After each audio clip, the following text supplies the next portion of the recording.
head don't feel like it used to. I miss my homies, yeah. The thing we had discontinued, but I'm not lonely yet. I don't wanna talk about it anymore. Yeah, I'm drinking cause I'm bored. Down by behind locked doors, yeah. In my head, my head, my head.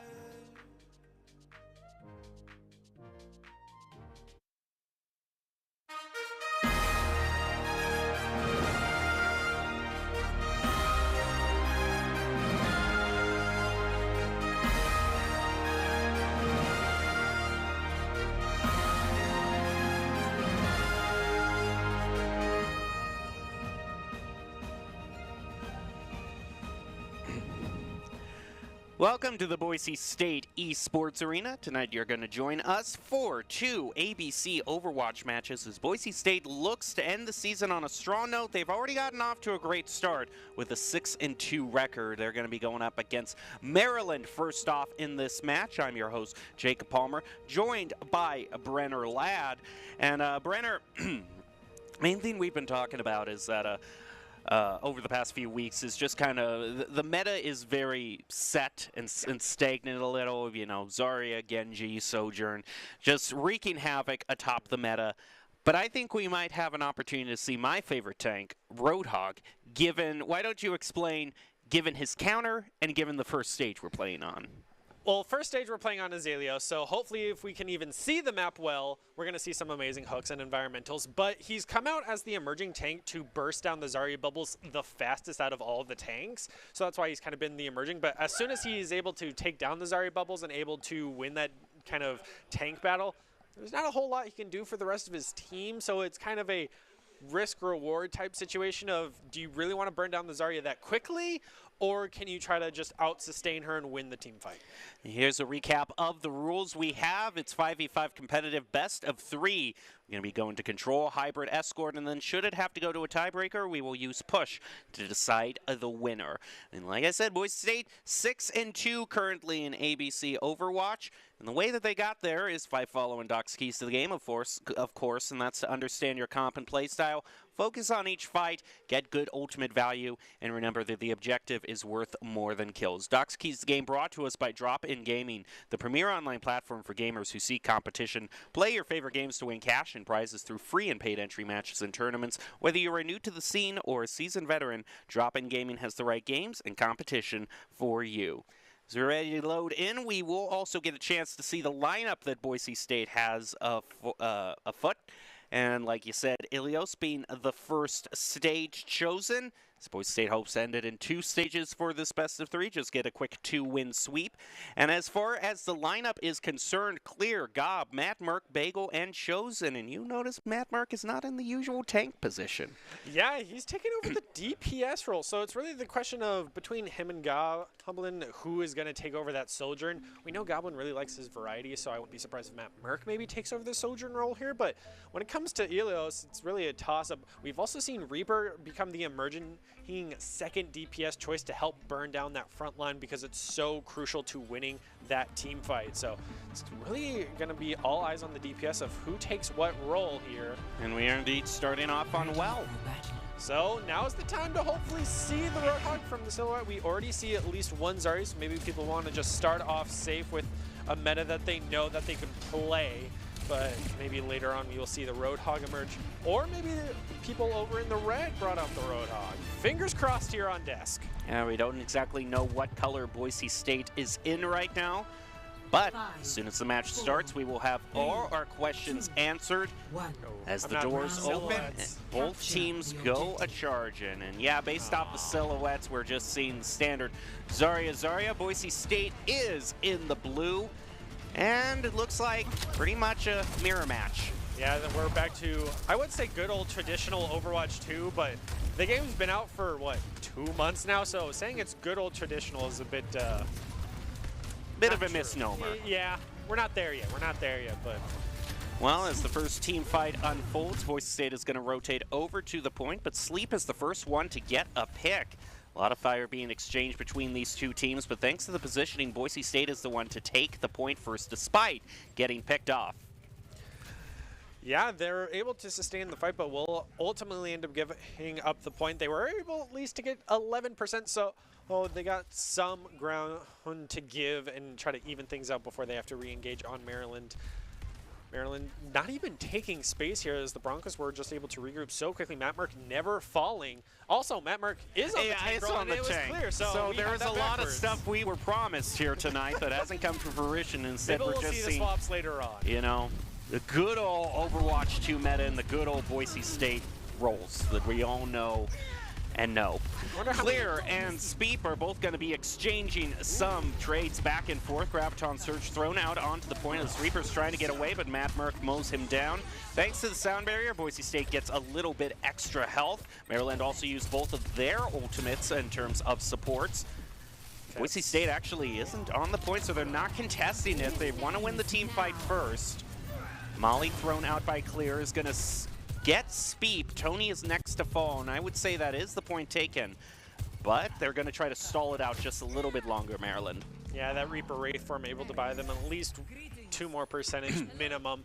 But the Broncos do have their Katsune to engage for this next fight, and Maryland doesn't have anything to answer. Maybe the Death Blossom if they can charge up a whole third of it in time, which is not likely, especially for Reaper of all characters. Especially going up against Matt Merck with double bubble. But Goblin's trying to go for a little bit of a cheekier flank to build it up, as there's the Katsune. Boise State just goes charging in. Speaking of charges, Clear has fully charged up that rail gun. Can use it, but isn't going to use it for this team fight since 3 picks is already going to win it for Boise State. They're just going to make some room for themselves and push Maryland back to spawn. Yeah, they need to push this advantage and just try to at least get to even percentage. Finally closing in, 5% remaining. Maryland looking for an opening, and they've really been able to succeed in these pushes off the back of Sleep, trying to get an early pick. But Clear is going to get the first pick this time around on Nepal, which is an excellent opener. He sure knows how to press down the right mouse button, already picking off. Speed is going to head down by Goblin, actually, who's getting right in the face of Maryland.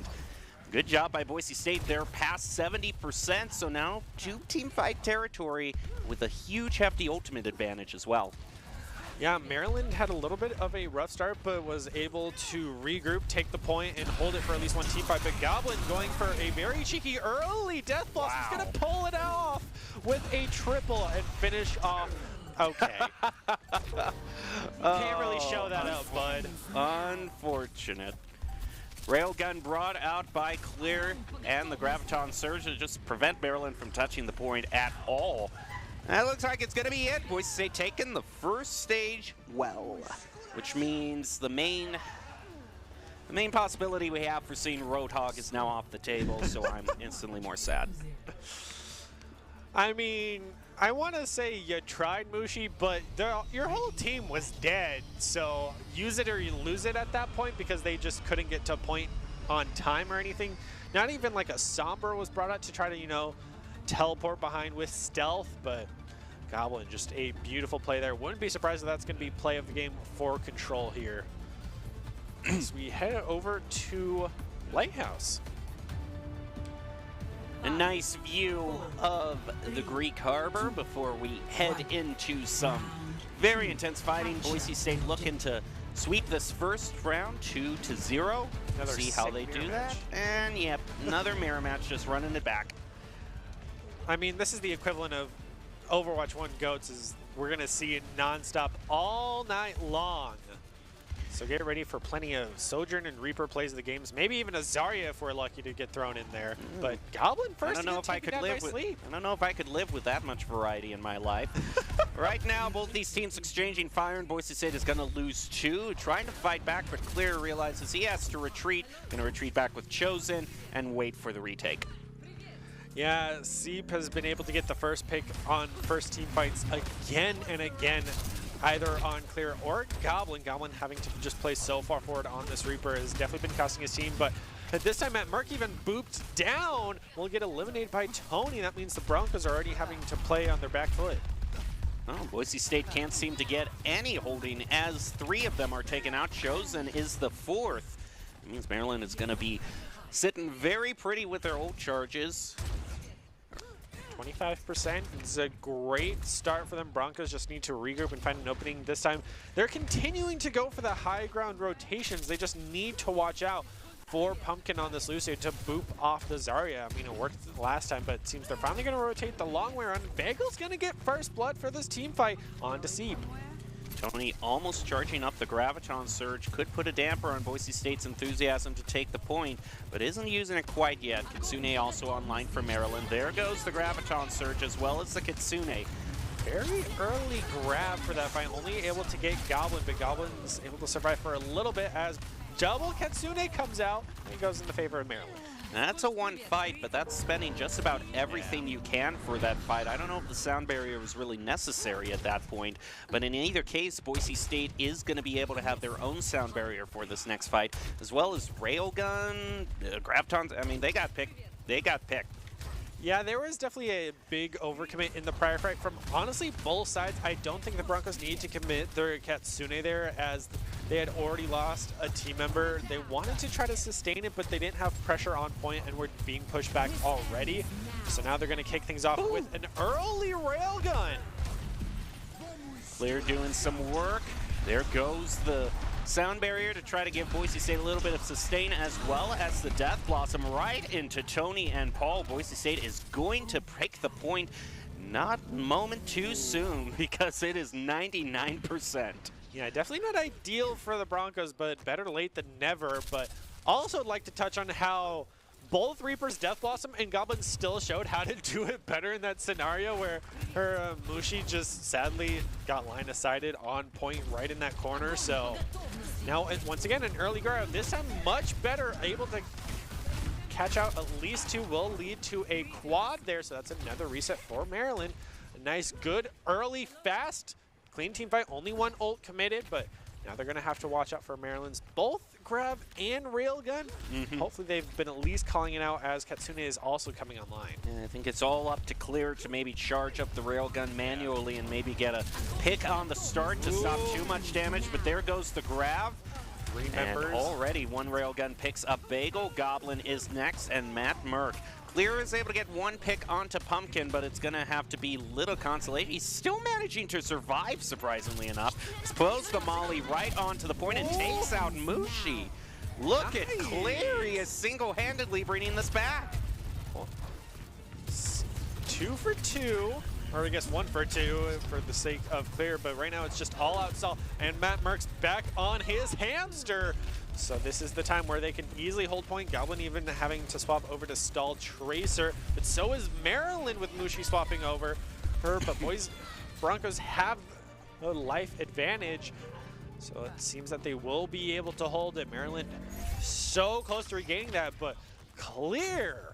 Yep. Huge plays there, as we've already touched on. Can't say it enough. Mushi also swapping back over to the Reaper. I see retains that 30%. Pumpkin we have some support ultimates coming online for both teams right now. So we'll see who ults first. Kitsune used first by Chosen. It's responded by the sound barrier. Look out for Goblin. He's looking for this juicy pulse bomb. And that is not juicy, that is bone dry. Eaten by the bubble, but now it's battle for the point. Able to take down Tank means this should be the Broncos fight. Now also taking down Mushi, Pumpkin, and Seep. That should be a team wipe there, and it is, but it seems that will spill the end for Maryland as no one will be able to get back in time. As Tony even going over to the Diva to try to get to the point in time, it will not be enough. Boise State managing to turn it around at 99-0. A key play by Clear was able to lock down the victory, but we'll see who the official play of the game goes to. And it's going to be Tony as the Zarya. Even after the double Goblin and very nice Death Blossoms, we'll just go over to even the Maryland Zarya, very impressive, but just burning I mean, hey, down. that's still 4. Yeah, that's still 4, so. Well, if you want to find a way to get involved with Boise State this holiday season, this December, Boise State Esports is partnering with the Idaho Central Credit Union and Idaho Food Bank to host the Giving Games Charity Tournament. Gamers can compete for glory, but the ultimate winners will be neighbors facing hunger who will receive nutritious food for meals thanks to contestant and spectator support. For every $1 donated, the Idaho Food Bank can provide up to 4 meals. So for more information on how you can watch and support, go to boisestate.edu/esports/event/givinggames2022. Sorry, I just need to take a little bit of water there before, because that was quite a turnaround. Yeah, but I mean, if it's already boisestate.edu/esports, which everyone knows, and then just add events and then Giving Games 2022. So not too bad. As long as people remember it, that's the important part. Yep.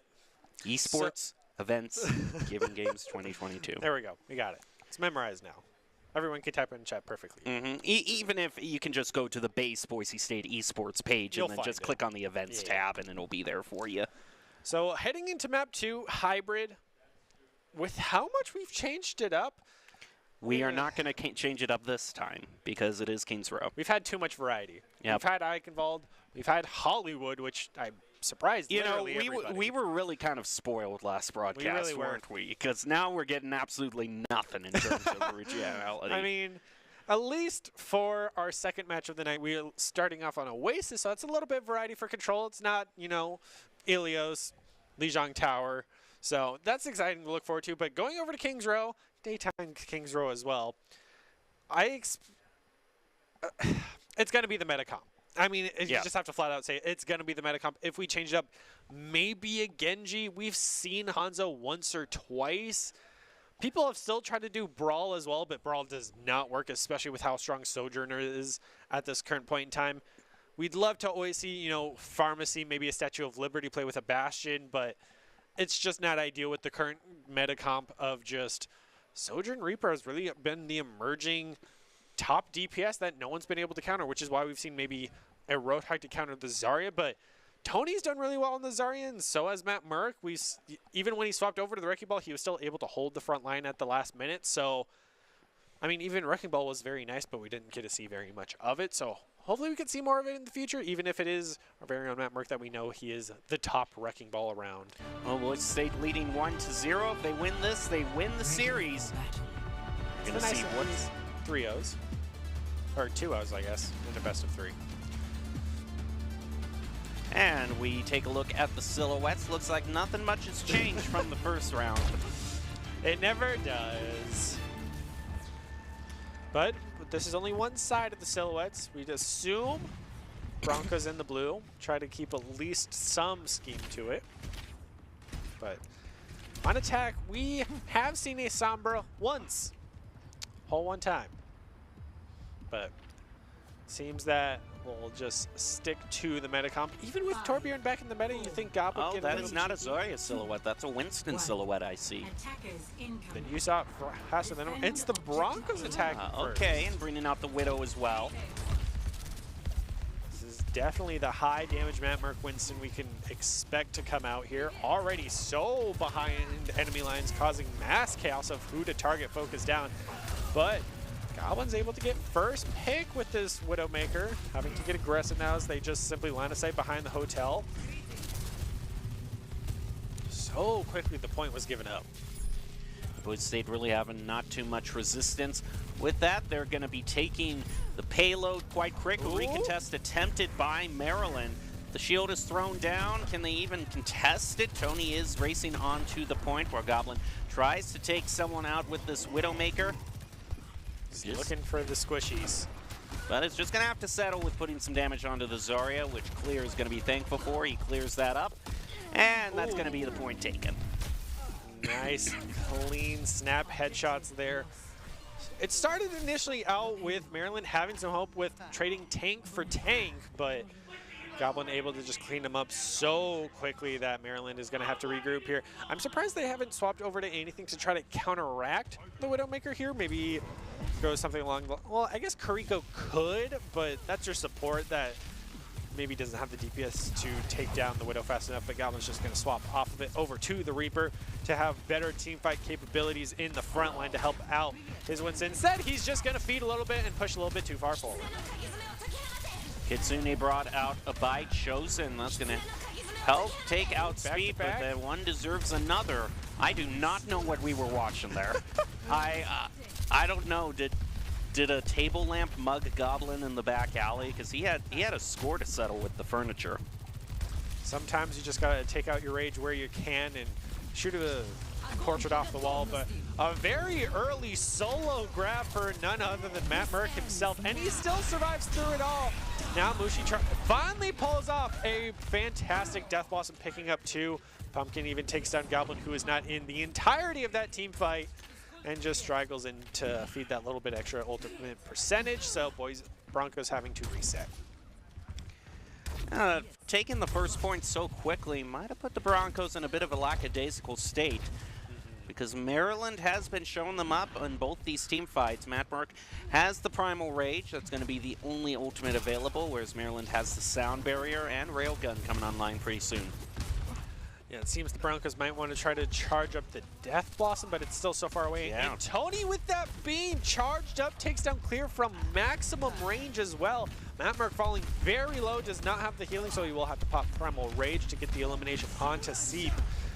Now the Sound Barrier comes out as well to try to maintain pressure on Cart to deny any momentum forward. And full beam Zarya doing work right now for Maryland. And you can see Boise State, and Goblin trying to get right in their faces is going to actually play. It actually works out. Of all the times I've run into the enemy team with a Death Blossom hoping for the best, I guess Boise State is glad to take that one. Giving me some reminders of Overwatch 1 days of Ilios just dropping down from up top, pulling off the beautiful Death Blossom solo style. So Goblin's still able to pull it off, bring his team back, and get the checkpoint. But Maryland having triple ults built up here, and the Broncos only having their own Katsune to maybe try to run away. But Goblin! That deserves a Stabobo, I think. Can we get that from production? Saw that. Yeah. Just after a beautiful Death Blossom 2, just jump off the edge? Big oof. Yeah, that needs to be a replay that we play in between sides here. Of course, an ego check. I'm definitely calling out production. I want to see that as the replay between the matches, and I want to see the Stabobo graphic with Doc's disappointed face adorning. All right, you heard it. Make my wish come true. It probably won't happen, but here we go. No faith in production whatsoever. But Maryland able to get first pick on to Clear, once again able to burn down these DPSs faster than the Broncos would like here. Only having both support ultimates online, going up against the Railgun. Death Blossom once again online for Mushi, as well as the Katsune. So Broncos need to get an early pick onto one of them, as back-to-back Katsunes will go in the favor of the Broncos, taking down Mushi early on, denying that Death Blossom. Now Sound Barrier as well, very early on to assist with the push. Tries to burn down the Zarya, will finally get it, but it takes 4 of the Broncos to take down 1 Zarya. The Boise State is going to have to be a bit cautious here. They're trying to make room for themselves, but they got to keep in mind that there's a lot of blue check marks for Maryland, and not the type you pay $8 for. These are ones that they have earned, and they can be dangerous. This ends now. Sound Barrier coming out. All 3 of Maryland's coming out very quickly. Early Death Blossom, no one around. Broncos able to scatter in time, but Bagel, Clear, and Goblin. That's a wipe for the Broncos. Only Chosen able to survive. Nope. So long. Nope, that is a full team wipe for Maryland. Good news is for Boise State, the silver lining is they'll be able to reset as a full team. They're the ones that have the only ultimate available right now. If they can maybe do some quick target focus, but for Tony might be able to use this as Graviton. It's going to be interesting. Which tank uses their ult first is the question. Well, Matt Merck's definitely got to be the first, as he was just 1v1ing a Reaper. Did not have the health, had to Primal Rage to get it back, but still being burned down so low. Finally able to run away in time. But the rest of his team was not able to make any concise push, so they're going to have to fall back and regroup. Once again, minute 45 on the clock means Broncos are running out of time here, and Maryland's been able to hold them, but this final checkpoint in King's Row is always next to impossible to get. It's interesting. We see Sigma being brought out. I would imagine you can charge one Gravitic in the time allotted, but they're only going to be able to charge one. So once they get that, it's got to be consequential. Speaking of consequential, there goes a Graviton Surge out. Only on one, though. We'll pick up Bagel, and Goblin just burned down simply because he couldn't close the distance. Ooh, clear trading out Mushi as Tony gets the elimination. This Zarya, see why she's in the meta. She's just getting top DPS and eliminations here. More stagger placed onto Boise State. And a swap over to the Zarya. Yep. So. I think that was definitely the smartest move for the Broncos is any tank you've been trying to get some variety. We appreciate it here on Desk, but it's not been working, and they need to try to secure this third checkpoint so they can have the 3 points and try to hold Maryland outright. They do have double Katsune available, as well as Railgun coming online for Maryland. And Death Blossom, they're going to have their 3 ultimates for this next fight. Hopefully they don't press them all at the same time. I think that definitely cost them in the prior fights, but we will just have to wait and see. It's the Broncos, once again, Goblin getting burned down by the Zarya. They're kind of waiting out the ultimates that Maryland has. 15 seconds. Well, they can use what they have. There goes Kitsune to start things off. Railgun charged, and the Graviton Surge is actually going to be online pretty soon, too. Goblin picks up a triple with the Death Blossom. That's going to get them the push. And there's still going to be one recontest, though, from Maryland, and they have 3 ultimates to do so. This is exact... Oh, well... Mushi is just going to bite the dust. Mid Death Blossom gets shut down. Poor Mushi. He had one good one, but none others, as Goblin finally able to take down Tony early on in, as well as Matt American Goblin clearing out. They're so staggered they will not be able to recontest in time, so Broncos finally get point 3, but with no time remaining. I mean, with as big a start that they got off to, them finishing with no time left is a bit disappointing. And I think, oh, are we going to say, thank you, production. I appreciate it. Now we just need the Sabobo graphics. Doc's disapproving No, I don't think this is the fall. I think this is the final push, just based off the time. You know what? I told you I couldn't count on it. We had too much hope. We had too much hope. I had too much hope. Alrighty. Well, that's impressive too, I guess. I guess. Goblin getting another triple with that Death Blossom, followed up by clear with the Railgun. Always nice to see. Broncos finally bringing it together, but Maryland is... They stalled off so much time for the Broncos that now with Broncos on the defense, can Maryland maybe play as well on offense as they did on the defense? As seems like we're just returning to the meta. And the main thing that I noticed for that last round that Boise State might have to improve on is I wasn't seeing necessarily that much target focus, you know, from the team. It seems like, especially when the Primal Rages online, it was just kind of, well, I'll hit this person, then go over and hit this person. And it didn't really result in any of those quick picks that get you the team fight. Yeah, and it definitely, we saw it cost Matt Merkes. He was only able to survive with 47 health in that last Primal Rage, so seeing why he does not want to return to the Winston here, especially for defense. The Zarya just provides too much utility with the double bubble. Well, and it seems we're returning to the meta, but Maryland's going to need to find an early opening, not going for any of the cheeky picks like the Broncos did, but Mushi pushing up so far is immediately going to have to retreat back to his team as Goblin's able to provide that pressure to push the Broncos forward. It's no more wall and mull. It is simply just a DPS check of can he get through the Zarya bubbles and healings, and Goblin doesn't have it. He will go down first. There's a huge pick, and Clear also almost getting himself into trouble, caught out in that statue. He gets away, but is only able to trade 1 for 1. Boise State is going to lose this. Bagel trying to Reddit Lucio here, and it just doesn't work out. Yeah, that's a huge stagger for Maryland. They should get this first point. Even scouting out Chosen will get taken down, so Broncos are going to have to give it. I might want to say that Maryland took that faster than the Broncos there. Broncos not able to stagger out that fight long enough. Goblin will get scouted out and have to Wraith form away, just pushed way too far forward with no support in sight. Just buying Maryland that much more time and free distance on the car. Broncos just need to regroup here and finally have a concise push. But Mushi's maybe trying to go for a cheeky flank. Katsune is online for Paul as well, and not for the Broncos, but Seep is going to be first eliminated. That's not the only one that's on the menu. Boise State is, it looked like they might be able to take out Moshi, but he's healed back up, as well as Paul. And we're gonna now get to this infamous choke point here. A lot of damage being exchanged back and forth. Kitsune brought out by Maryland. 1-for-1 trade by both Sojourns.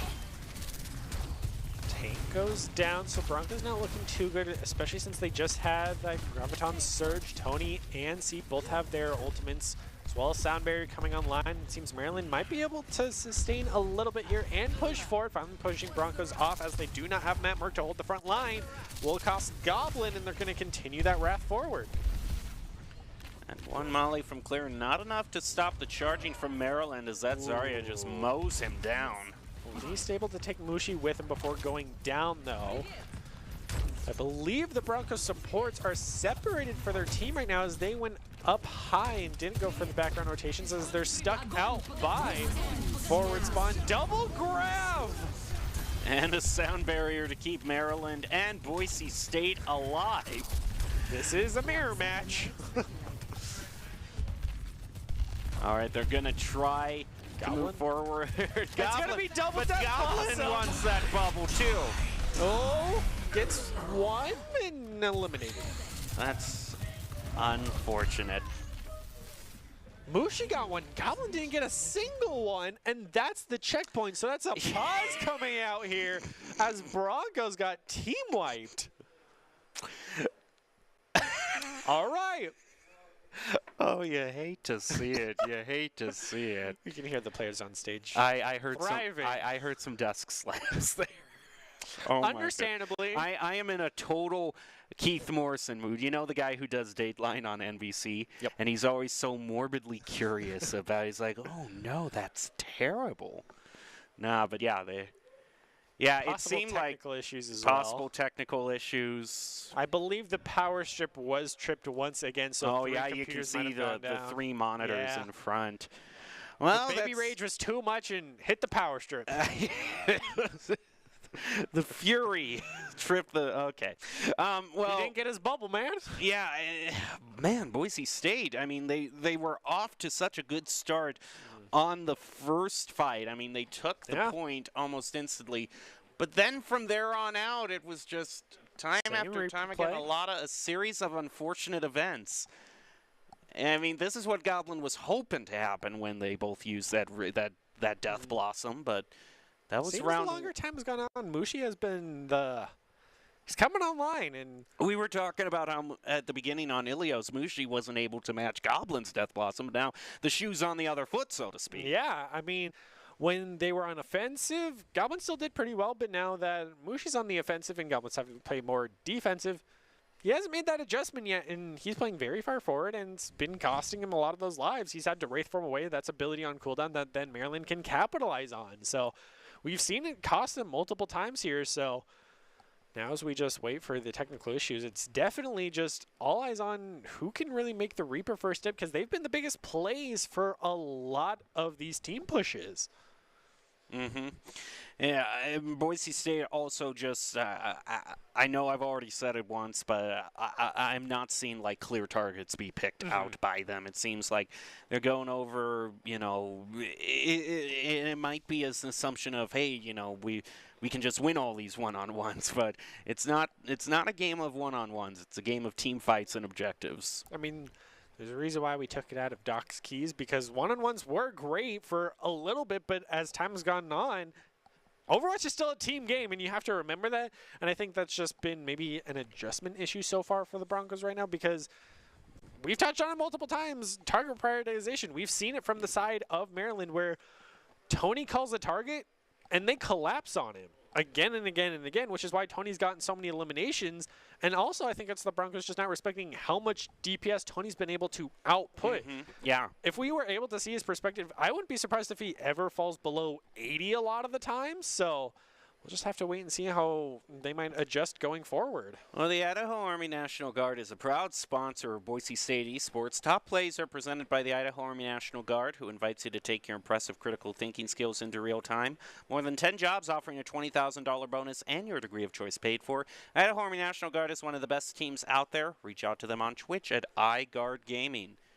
Looks like we're still having a bit of some resets going on.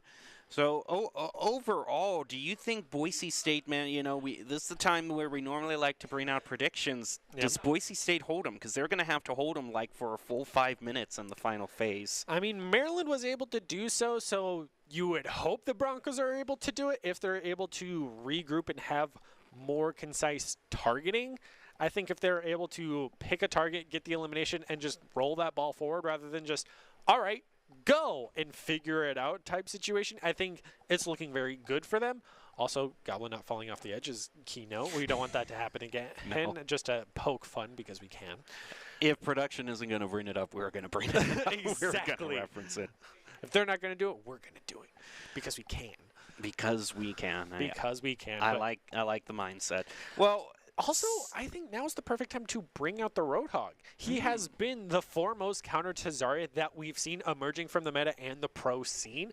So if the Broncos, they're interested in changing up their tank lineup. We've seen that they brought out the Winston, they brought out the Wrecking Ball, they brought out the Sigma.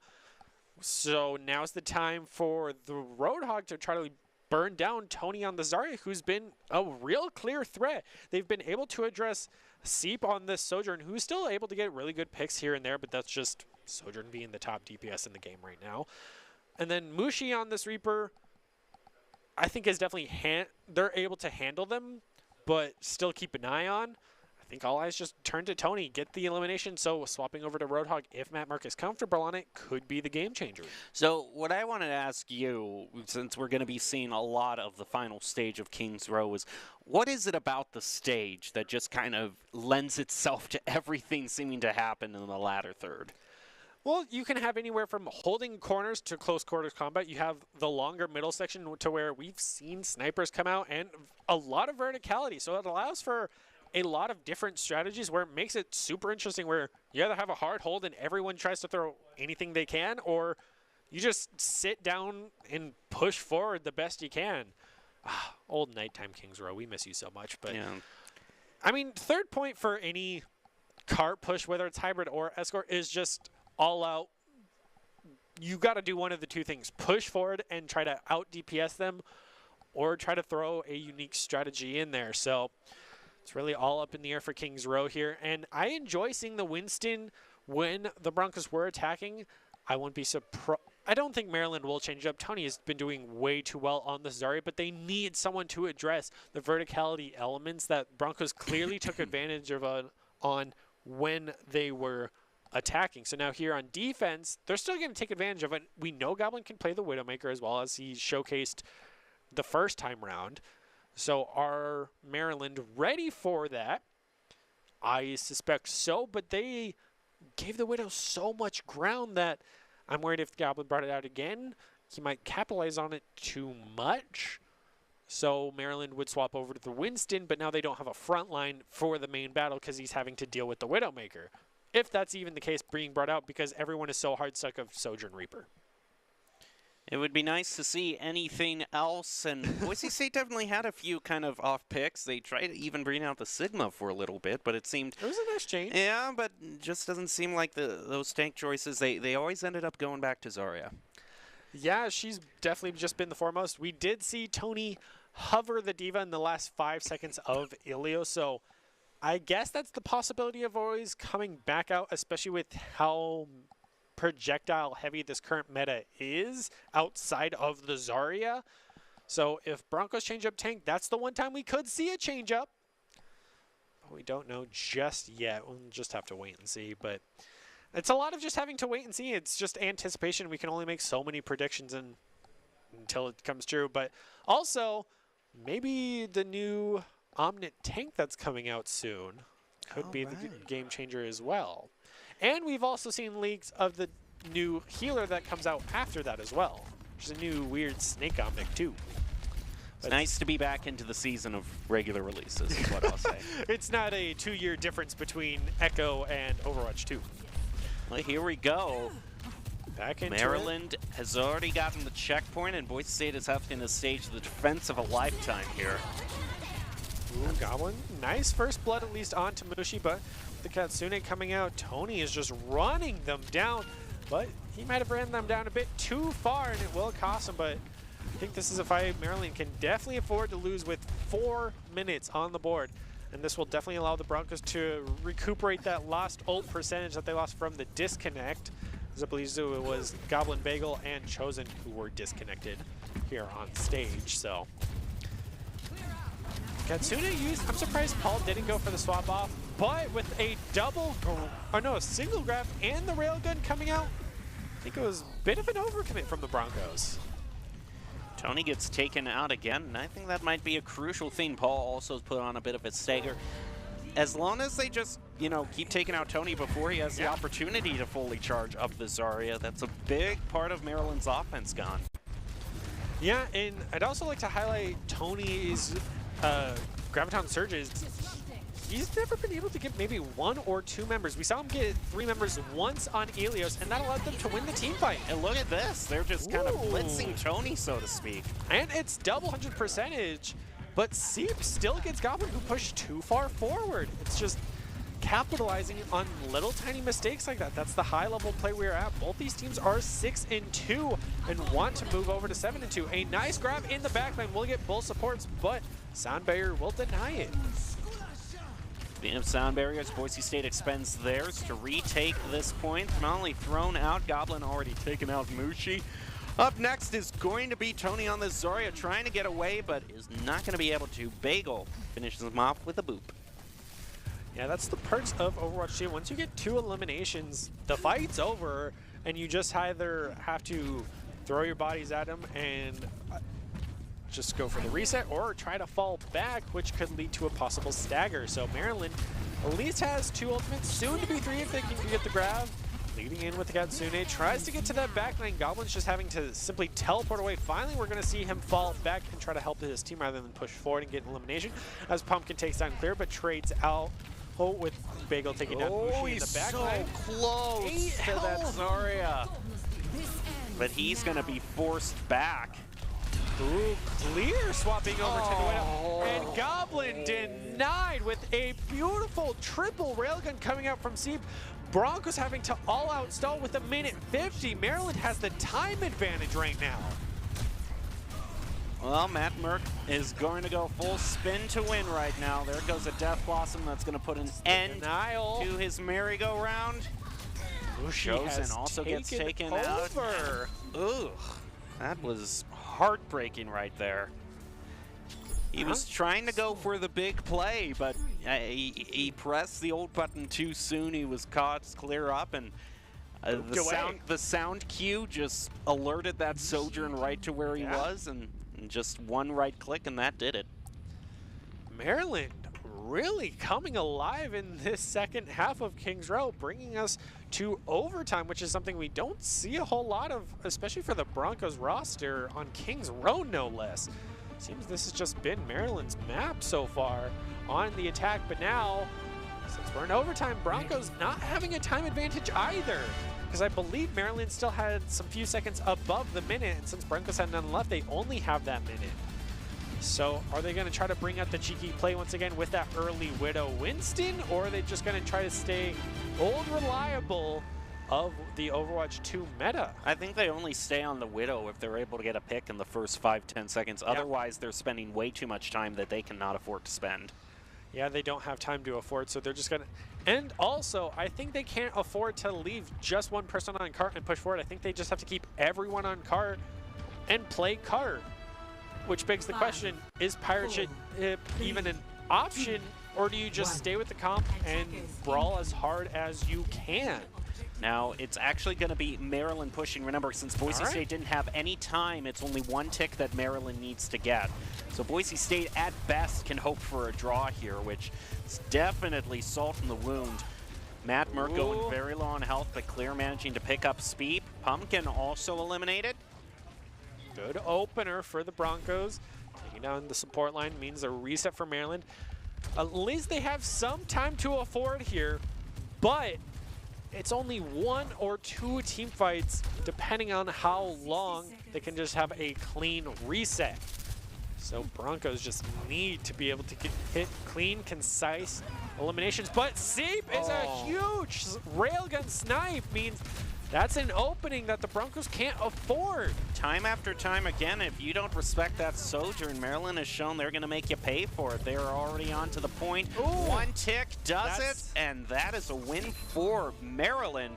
We're going to game 3. 1-1, and this is a best of 3. And if miraculously we do get a tiebreaker on Escort, we're headed to push. But see, Maryland has gotten both plays of the game so far. Even when they didn't win, but obviously, amazingly well-deserved. There's the denial. That final shot, just beautiful. It seems Speep was consistently the one if Boise State had a game plan to just consistently ruin it. So Seep and Mushi really struggling to come online, but slowly has, whereas Seep just been consistent again and again and again has caused the Broncos a lot of issues. And now heading over to Escort. It's not often that we've seen ABC matches go all the way to the 3rd game. They're usually 2-0 sweeps, so this is pretty exciting and a heck of a day for my laryngitis to creep up on me, but I will stick it out. And what do you think, what stage? Because Boise State now has choice of the stages, so what did they go with? I mean, my personal favorite of Route 66 is always my go-to. We love Route 66, especially now at nighttime. It's beautiful. I mean, I think so many people love going to just like the same map. And especially with Maryland picking Kings Row, I think Broncos might want to just pick their strongest map. I don't know, but something's telling me Dorito. Dorito. Yep. Oh, Dorito. I just something is telling me. It would be a nice change of pace, but we've seen Rialto. Am I remembering it correctly? We've seen that a lot. Am I remembering the map name correctly? That is Rialto, and it is an Escort map, so you are you're slowly clear there. losing my mind, as we've seen Rialto a lot. We've also seen Junkertown a good bit too, which has been a consistent pick for the opponent team when they're going up against Broncos, because they know it's our weakest map for Escort. But now it's the Broncos pick. Dorado would be interesting because I don't believe we've seen it this season in Overwatch 2, or even on this desk. At least I haven't. Mm-hmm. But if we're continuing on in the tradition of night stages that have now been turned to day, it would be Dorado. Doesn't mean it's a good thing. I do prefer nighttime Dorado too. I mean, it's just what we're used to. It looks the best for sure. It's not. It definitely looks more like the day after a giant party. And you're just kind of like, oh, let's go. Well, hey, it seems like you were owed with as much comp stability as we've seen, and just the same heroes over and over again. Seeing Route 66, which has been the map that's chosen, is definitely going to be a nice surprise to Brenner. And I'm hopeful that we can see this point 3 as it's something that we almost never get to see anymore. It's usually ended around point 2, rarely point 1 if it's that hard of a hold. But in this matchup, I know going into this matchup against Maryland of all teams, the last time we fought them, we 3-1 them in a prior tournament. So now that in a best of 3 we are 1-1 is definitely concerning, because the match after this we are taking on Toronto, who is a worrying opponent. So also it seems the Broncos are going to have a little bit of a comp swamp with Plato swapping in for Goblin here. Yeah, I might just want to give Goblin a bit of a break. Things weren't working out too well during that last round, so sometimes you just need some time to take a quick breather and regroup for the next fight. And I gotta say, it almost feels like Route 66 has always been a night stage. It's like I was just seeing Route 66 during the day, and I was thinking, this was a day stage? Because it looks so good at night. I know, and I'm so happy it is nighttime now. Not to say it didn't look good in the daytime. It looks good in both. But you know what? Let's just make every stage night, because that seems to make everything look better. Get the lighting effects, the RTX. If they can make Blizzard World look good at nighttime, I'll take it. Oh, with the Ferris wheel and the if they roller could do coaster. the lighting. If they could do the lighting, and it just looks like, the park, turned off and everything. It's just depression. It would be funny though if like that would make a good Halloween the map. park announcements are just swapped over to "Thank you, make your way to the nearest exits." And or you just make it look completely abandoned, go all in Halloween for next year, because as we all know, it's Christmas time. Halloween is over.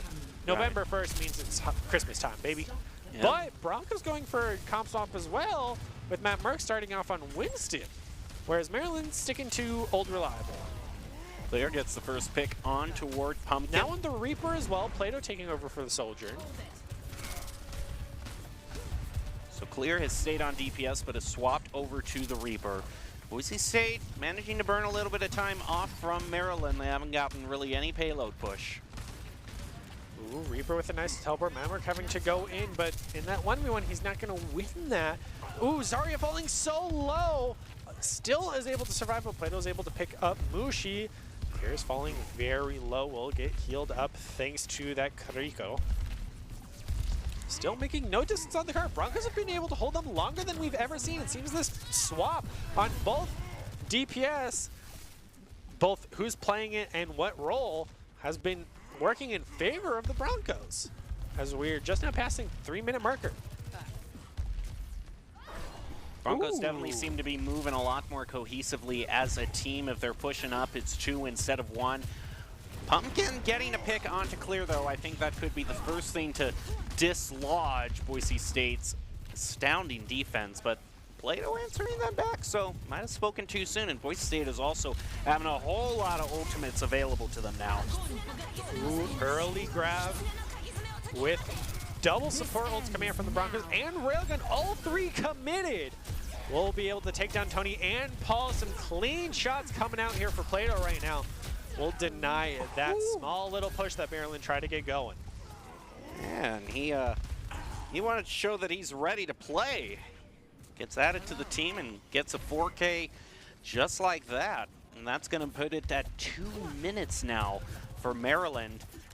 You might have foreshadowed this a little bit too early when we were looking at the third part of the map and you were saying how little we see it. Because right now, we're not even seeing we're only seeing the first fifth of the stage at this point. I mean, we're just seeing the start of the stage and nothing else. Ooh.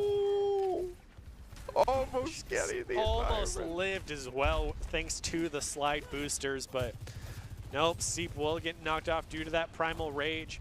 And that's another showcase of just the Bronco 1v1s of just, Sojourn, you're going off the edge. Shoo. Even the Molly getting elimination onto Tony. Maryland needs to change something here because the Winston is causing them problems and Mushi has not been able to answer it. Maybe a Genji coming out here, but even then he would only be good against the support line. Seep finally gets a nice rail. That's it. Ooh. 2 down is a huge advantage, but the Broncos might be able to out-sustain here as Plato's just jumping right onto the support line, but now Tang, yep, that's the wipe.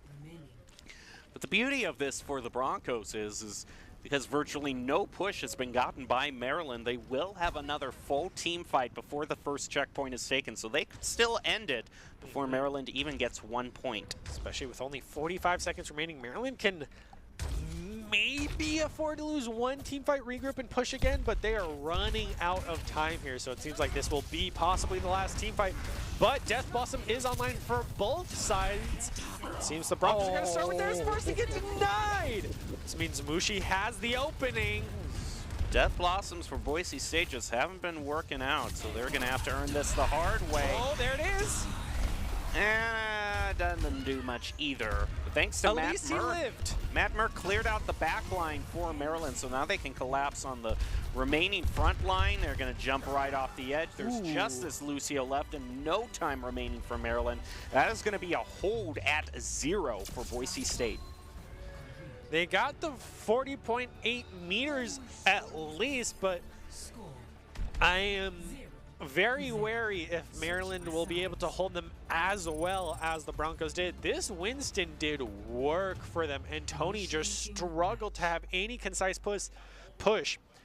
I also do not like that Graviton Surge when they had no DPS follow-up for it. Instead, the Broncos were just able to completely wipe them out. So Tony, I think, got a little bit cheeky there, needs to pull it back and focus on when his team is ready to go in rather than just be that one-man army.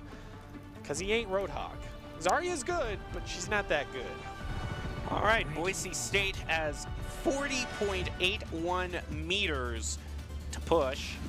All of those still using Imperial units, that is exactly 44.63 yards. So, you know, they got to run 44 yards, but hey, if any good football team can do that, I'm sure the Broncos can. Pretty sure anyone can. And you can't run 44 yards. We need to have a conversation. You have a conversation. You're not making any touchdowns this season. Alrighty, that's how far Boise State has to push. Boise State ready with... I see the Roadhog now. Oh, is it? They fake me out. They're Doomfist? Doomfist! Okay. Definitely going for... They're not even going for very aggressive because they have clear on the Widow. Which...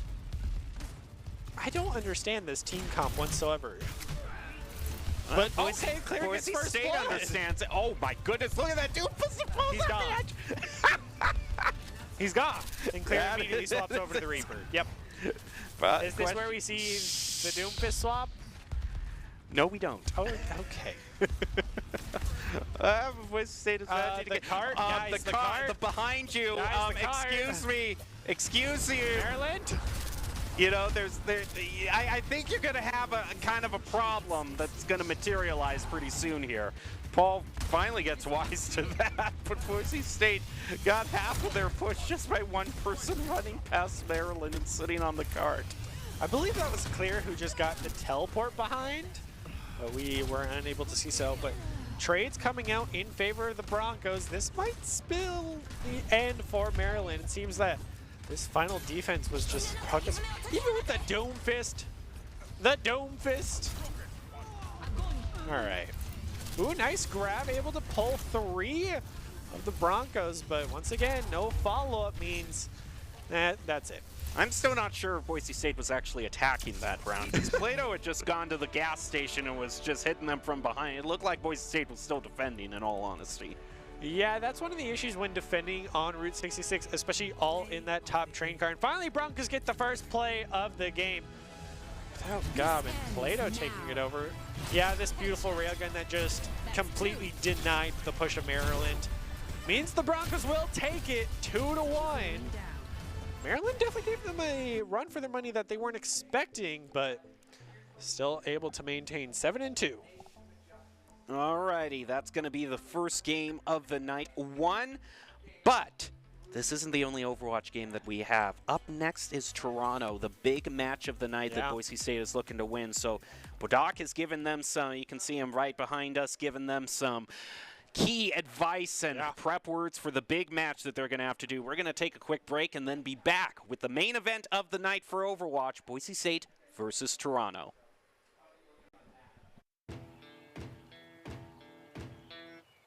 Growing up in Riggins, we have certain rules we live by.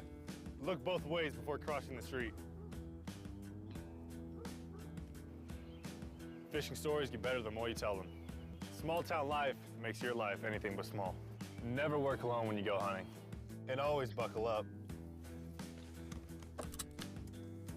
Seatbelts save lives. That's a rule we can all live by.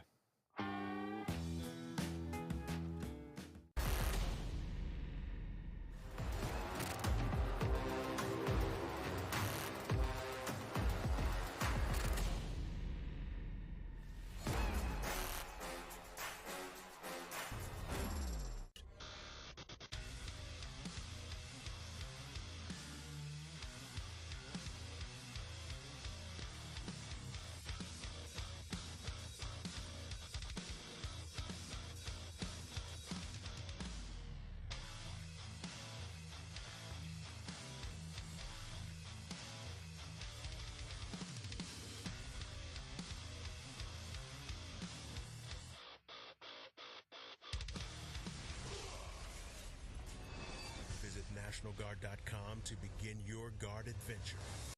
We're going to build bridges and hospitals in a day. We're going to save families from disaster and feed those left in the cold. We invite you to join us. The next greatest generation is now. Protecting your customer journey from fraud is critical. According to industry analysts, Count's AI-driven platform is the leading solution. From account login to digital payments, Count is recognized for both its customer impact and technology excellence. Learn more at count.com.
Why am I forgetful when I wanna play?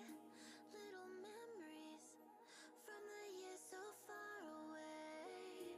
They've been locked where my sadness lays, in a garden that's like a tomb. It'll grow but just not for you. And if those thoughts do enter your head, they'll just come in fragments, never making sense enough to beget any big emotion, any sore regrets. They're just echoes. You'll hear echoes instead.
gentle, but I'm getting kinda mental. Cause every time I'm busy, yeah, your mood goes straight south. When I try to reassemble, and you're not feeling level, but I can't be the only one that's helping you out. I didn't apply to sacrifice all of myself to you. Oh, and all of my time was wasted trying to be there to get you through. Oh, I'm working the night shift, spending all of my time helping your mind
Welcome back to the Boise State Esports Arena. Tonight you're joining us for Boise State closing out their ABC Overwatch season. They started tonight at 6-2, now have 7-2, and now this will be the final match for them this regular season. They are going up against Toronto, which is the big opponent the Broncos were nervous with, so we'll see how they can do going up against a tough foe.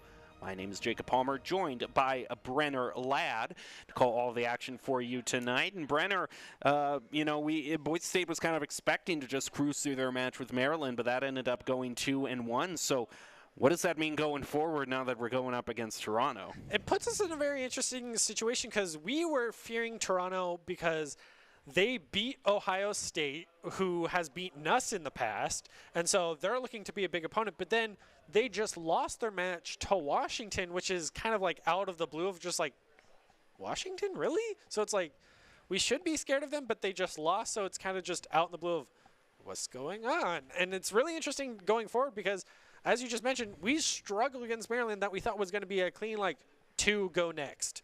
But no, it was 1-1, then we barely scraped by after swapping out DPSs, and now starting out in Oasis, where Ilios we struggled with, so hopefully Oasis we do a little bit better, especially with Matt Merck showing that he's very good on the Winston, who is phenomenal on this map. So I think going into Toronto, they're definitely wary of the situation because Toronto having lost is definitely looking to recuperate that loss, whereas Broncos are just trying to secure that we are a top-place team and we should be feared, even though we lost a map to Maryland, which came as a surprise to everybody. And we can see the lineup. It's going to be Clear, Plato, Matt, Merck, Bagel, and Chosen. Lineup brought to you by Count. Count Identity Trust Global Network delivers real-time fraud prevention, account protection, and enables personalized customer experiences more than 9,000 leading brands and payment providers. Of course, if the Broncos want to do well against Toronto, then they are going to have the best advice available to them. That advice in the form of Doc's keys to the game tonight, which in Overwatch is brought to us by a Drop in Gaming, and those keys are going to be to understand your comp and play style, focus on each fight, get good ultimate value, and of course remember the objective is worth more than kills. Once again, brought to you by Drop in Gaming, the premier online platform for gamers who seek competition. Play your favorite games to win cash and prizes through free and paid entry matches and tournaments. Whether you're new to the scene or a seasoned veteran, Drop in Gaming has the right games and competition for you. We're going to be ready to drop into this first stage. Oasis, 3 choices that we have on control. Which one are you hoping most to see first off? Honestly, I like the map we're on of Library, if I'm remembering correctly. But we're not going to get Okay, Library. just forget what I said. We're going to Gardens. So, on Oasis, I mean, the Winston is still fantastic on this map, but I think starting off on this first map of Oasis rather than one of the other 2, it's going to be the old tradition of the Zarya I expect to come out here. I mean, we can already see the 2 traditional supports and a Sojourn. So it seems it's just debating, do you want to stick with the Reaper? Maybe go over to a Genji that works out very well on this map with how much ground he can cover much faster than the Reaper. It looks like Boise is in the red. And Matt Merck sticking to that Winston, but Clear is also sticking with the Reaper, whereas Toronto is going for the Genji route. And I am not even going to try to pronounce that gamer tag that the Genji is having. I'm just going to say Genji, if that's all right with you. He's just being lore-friendly for Genji. Staying one step ahead, well, that guy is going to take out Clear as well as Dino, eliminating Matt Merck. So Boise State is going to find themselves down 1 in this first engagement. Plato is trying to fight back. He is able to take out Versos. Argency is able to eliminate Plato. So still some fighting back and forth. Boise State finding themselves down. Bagel making the key play, getting rid of Dino. They still haven't even capped the point. Broncos do not want to give it up, and it seems they are able to switch it off. Huge props to Bagel there, just being able to stall him out for as long as he did. Seems Toronto is still going to decide to try to push out with Genji and Zarya out in the front, but Zarya falling down to half health. And with Matt Merck holding the front line with the side of Clear means taking down the front line tank means they can just keep pushing forward into their spawn. And this Reaper is having way too much fun. He is allowing to get so much in the face of Toronto with hardly being contested at all. Boise State now moving past 25%, has some support ultimates to their name. Toronto is also going to have theirs charged up shortly, so this should be an interesting one. Ooh, the Rico ult comes out for the Broncos. Toronto will have to use the sound barrier to answer it, but the Genji still does fall, as well as the Sojourn. Seems that will be a wipe for Toronto and a clear reset, as there's the team kill. And really, yeah, this is going, you know, a lot smoother than even happened against Maryland, too. Yeah, for sure. I mean, Maryland, if you remember in Control, Boise State, one of the stages they won, they had to bring it back from 99-0. Yeah. So Maybe that's the case for Toronto here, as they pull out their own Kasune ultimate. They also have the Dragon Blade and Railgun and Graviton Surge coming online, but Plato's going to pull out his Railgun first to try to deny that push, allow them to get up to 75 as Matt Merck gets the first elimination, followed by Plato. That's both the Sojourn down. That's 4 down. There's 5. Good Ooh. I was going to say good restraint for Toronto, but they did use that Graviton Surge that they definitely did not need. Seems they want to try to debate them into the Death Blossom of Clear. I see a Roadhog meme brought out from Versos. Is it a meme, though? Is it? Toronto just has to get to the point before they even think about memeing, but right now I think Clear's just going to take advantage of that desperation, pop the Death Blossom right in their face, able to take out the Kariko. This Genji Blade is coming out. He's going to have to wait a way to get away from that one. Now that Clear is back, ready to rumble. He has taken them out one by one. Madberg gets a triple with that Primal Rage. And an emote to end it all. Boise State's been confident. That is something we have rarely ever seen, is the Primal Rage triple of all things. I mean, especially coming out from a Winston, so huge props to his teammates allowing him to get those kills. But as we take a look back on this beautiful sneaky Death Blossom, he's able to at least pick up one and help finish off both the Roadhog and the Genji. Genji's at least tried to even things out. Both Karikos did go down, but Roadhog was not able to out-sustain the Primal Rage Monkey of Map Merc, so they will take map 1, heading over to map 2, possibly the end. It is the horse. We love seeing the Orisa. No shields left, but plenty of javelins available. Yep. Ooh, the Ash as well. Okay. We love it. Toronto's bringing out all the variety, showing Boise State how it's done, even though they lost the prior match. Well, they have the victory in our hearts for giving us a bit of the spice of life, if you will. Oh, 100%. We might see everyone's favorite hero in Overwatch, Bob. Fingers crossed we can get the double giant robot on the side of Toronto. But oh, and the Dynamite already taking out Chosen. Ash getting big value here. Ooh, Javelin as well. Matt Merck falling down to 100 HP. Will get slowly healed up as the Ash gets taken down by Sojourn. 7 health! Ardency wins it with a simple melee. Finally, Toronto wins the first team match and actually secures the point. Versos already well on their way to that first ultimate, and this Kariko ultimate is charging up pretty fast as well. Gonna make it past 80%, if not for this team fight, then definitely the next. Plato gets hit with that Javelin and knocked back a bit. Boise State makes their way to take back the point. Yeah, Matt Merck back on the Zarya, needs to match the DPS coming out from the Orisa. And that beam will do it, as he gets a ton of charge off it. Clear now also back on the Reaper. With 3 going down, that's going to be the team kill there and the retake of the point. Toronto got up to 30% and got the Katsune online, but the Orisa's gone, everybody. We lost her. Back to what we know. We still got the Ash. We still got the Ash. We still have an opportunity to see Bob. There goes the Railgun from Boise State. Picks up 1. Can they pick up 2?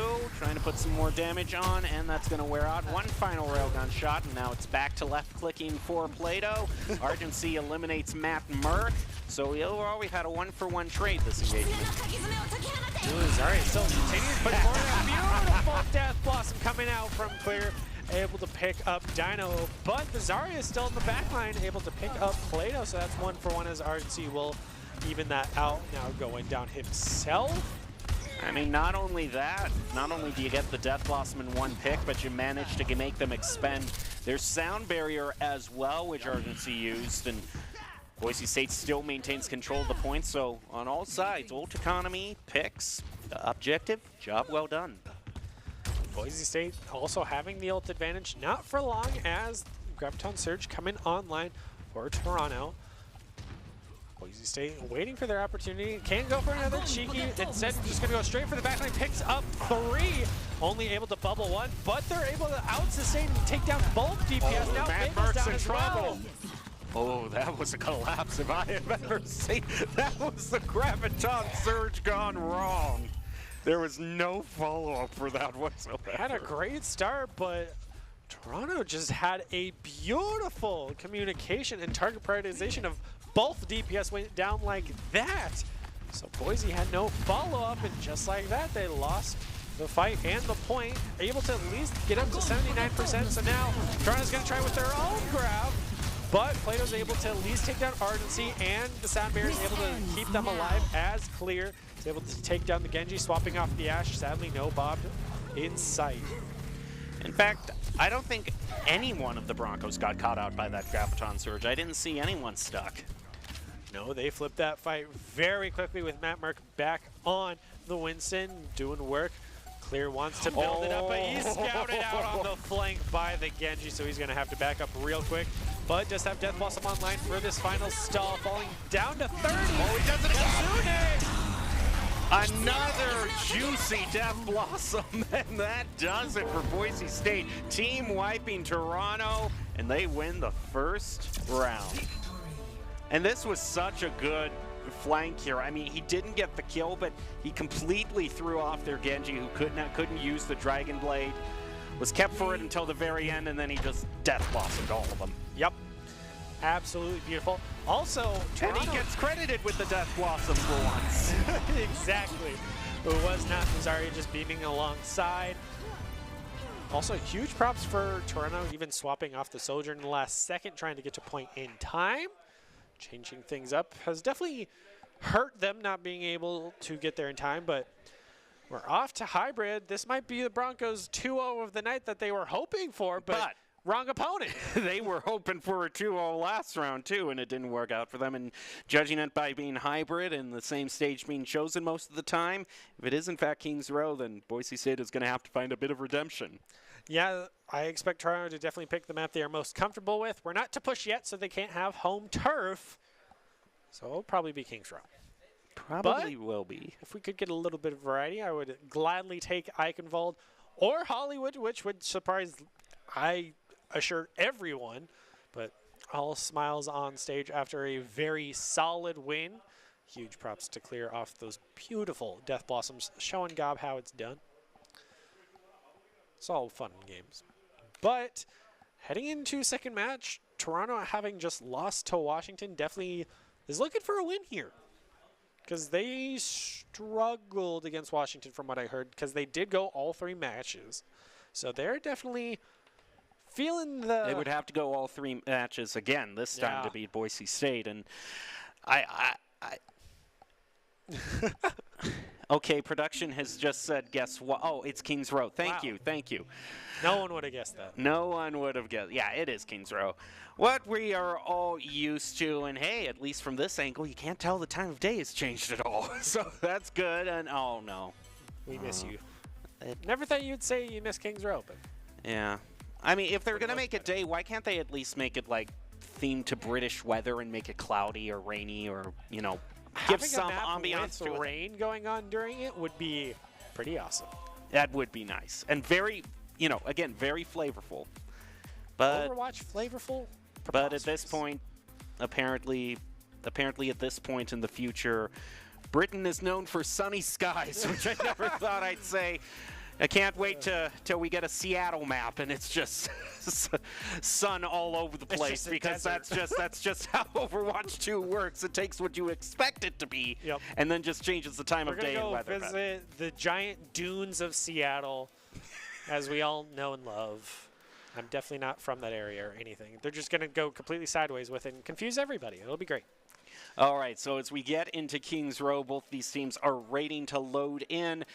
And Boise State wanting to make sure that this doesn't go in the same direction it did against Maryland. I think the main thing was that Boise State is going to have to keep in mind for this match is even if they take the first point rather quickly, they can't get lazy from there, because that's what had tripped them up last time. For sure. They took the first fight, said, hey, we got this. Turned out they didn't got it. Yep.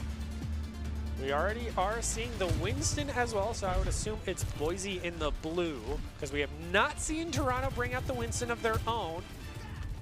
She would love to still see that Orisa return, but can they pull it off against Matt Merck on the Winston, who has been, to say the least, a major threat after getting his very own triple off that Primal Rage, which is absolutely beautiful to watch. No, they're bringing their own Winston. Saw from this little, yep, we got a monkey battle. And a Widow. All right. Toronto's kicking things off on the attack. Clear still cheeky hiding, but guns were scouted out around by Lucio, so you will have to go on the retreat team in time and survive. That's Wraithform down though. Both Winstons jumping into the back line. Huge DPS. Reaper falling below half. Both Reapers below half, but Plato will get first blood. Railguns coming in clutch for both teams. It's a 1-for-1 trade. Ooh. Dino now picking up a double. Dino's down to half health, but is still managing to hang in there. Good for Argency with the help of Dino, takes out Matt Merck, and first point taken pretty quickly for Toronto. Yeah, it seems the Winston battle went their way, and Dino just simply was able to outperform Plato there. So, able to get second pip. Will they be able to contest? They go for it. Broncos looking to just buy that much more time, but the Reaper is eating Matt Merck alive right now. He knows his target prioritization, so he will have to jump out of there. But it's just Winston chasing after Winston. Plato's finally able to take down Reaper, which means Matt Merck has a little bit of breathing room, but not that much, as he only has 12 HP. Will finally fall down on monkey violence, but their own Winston is making huge plays and staying in this fight. Even gets Primal Rage off. But it's only onto Plato. And he just tosses the molly right onto him. Okay, I like it. I mean, hey, it's enough time bought for Boise that they managed to keep the payload from coming out. Yeah, they just stalled just enough where they finally had to reset. Plug did not have the health remaining, but they have the Kasune to follow up after the regroup. Vega will have to bring out the sound barrier as well as Toronto's own sound barrier. A bit early used, I might add, as the railgun comes out from Plato. Death Blossom and Primal Rage still available for the Broncos, but now Dino's going to bring out their own railgun as Matt Merck takes down the Reaper. Now Argency is down. Plato cleaning them up. And we're down to about a minute and a half. I mean, 1 minute 45, but closing in on a minute and a half, and Boise State still holding strong. And this is Clear this is where Clear thrives. Like when he pressures them for time, so they have to run to the point, and he just waits for them all to pass. Toronto should definitely be looking out for it. Monkey does not scout it out. He doesn't see it. Oh, there's some point. Even with the bubble to protect him, only picks up the one, but with the help of Plato gets another. Reaper with the Wraithform has about 5 HP. Will get taken down in a single Kiri from Kariko. That is one lonely gorilla. He gets staggered out even more. This is all the time in the world that the Broncos want to burn away from the Canadians. So, Primal Rage online for both Winstons. Death Blossom close behind for Toronto. Both Kasunes at 75%. I think Toronto definitely wants to build up this Death Blossom. Winston just eating a ton of free damage right now, Matt Merck. Ooh, will take a railgun shot to the face, dropping him below 100. And the Reaper getting a pick onto Chosen, but both Primal Rages are out. We said it's going to make their way back onto the point. Mad Merc has the health for it. He's trying to stall this out. I don't know if he can take them all on. He manages to get one with a melee, and Boise State just barely hanging in there. 15 seconds left. Oh. Yeah, but it was a valiant effort. I give it to them. Yeah, Matt Merck being the sole survivor, having to just go indoors to deny some of the heavy DPS going his way, means that they were able to cap the point And they're back up to 2:30 on the board. Or 4 minutes when you factor in the exchange rate. We don't talk about that. But now it's up to the Broncos to try to hold them at the archway with Railgun online, whereas Toronto has 4. But one key, I mean, no, okay, that isn't going to be the key. Oh, wow, Toronto's not stopping at all. Clear is able to trade for 1. So I just have to go that Reaper battle. He's going to go back to try to get health, and oh my goodness, the target prioritization is savage from Toronto. Yeah, Broncos just need to accept this reset here. As Plato just tries to get a little bit of poke, having lost his railgun fire, only fired maybe 1 or 2 shots before he was swiftly eliminated by Plug on the Winston from Toronto. They still have the railgun fire and sound barrier to counteract the Death Blossom that Clear has been saving up. Primal Rage close to coming online for both Winstons. Mamluk just a hair behind. Scouted out of where they're grouping up. The Kiriko all by herself as well. Cart is about to get the checkpoint. They have to go for the down at the last minute here. Sandberry coming out very early on, as well as the Primal Rage. Plato's able to get the first pick. Ooh, and they're not even on the court right now. There's just one. He takes them out without even having to use the Death Blossom. He might have to use it here, though. This is the last minute. Yep, he does it. Bubbles down. Doesn't get either, but oh, they're so close. They have to go off the point. Kiriko's still alive. Gets Getting one. the Reaper for much more. Winston's still staying in the fight with the Kiriko right now. Sound barrier crucial for Broncos. They need to take down either this Kiriko or the Winston. Lucio's alive as well. Double healers and tank. He's just able to out-sustain all of the DPS from the Broncos right now. 30 seconds remaining. This is time that Toronto cannot afford. They need to secure this final point because Sune comes out for the Broncos, finally pushing them off. Jumps away in Boise State. Once that Winston is out of the way, they're able to take out Argency. They got Primal Rage, gonna head back toward the point, push the Winston off again. Keep him out of there. Oh, clutch Death Blossom from Toronto. Do they? Oh, they just barely get it.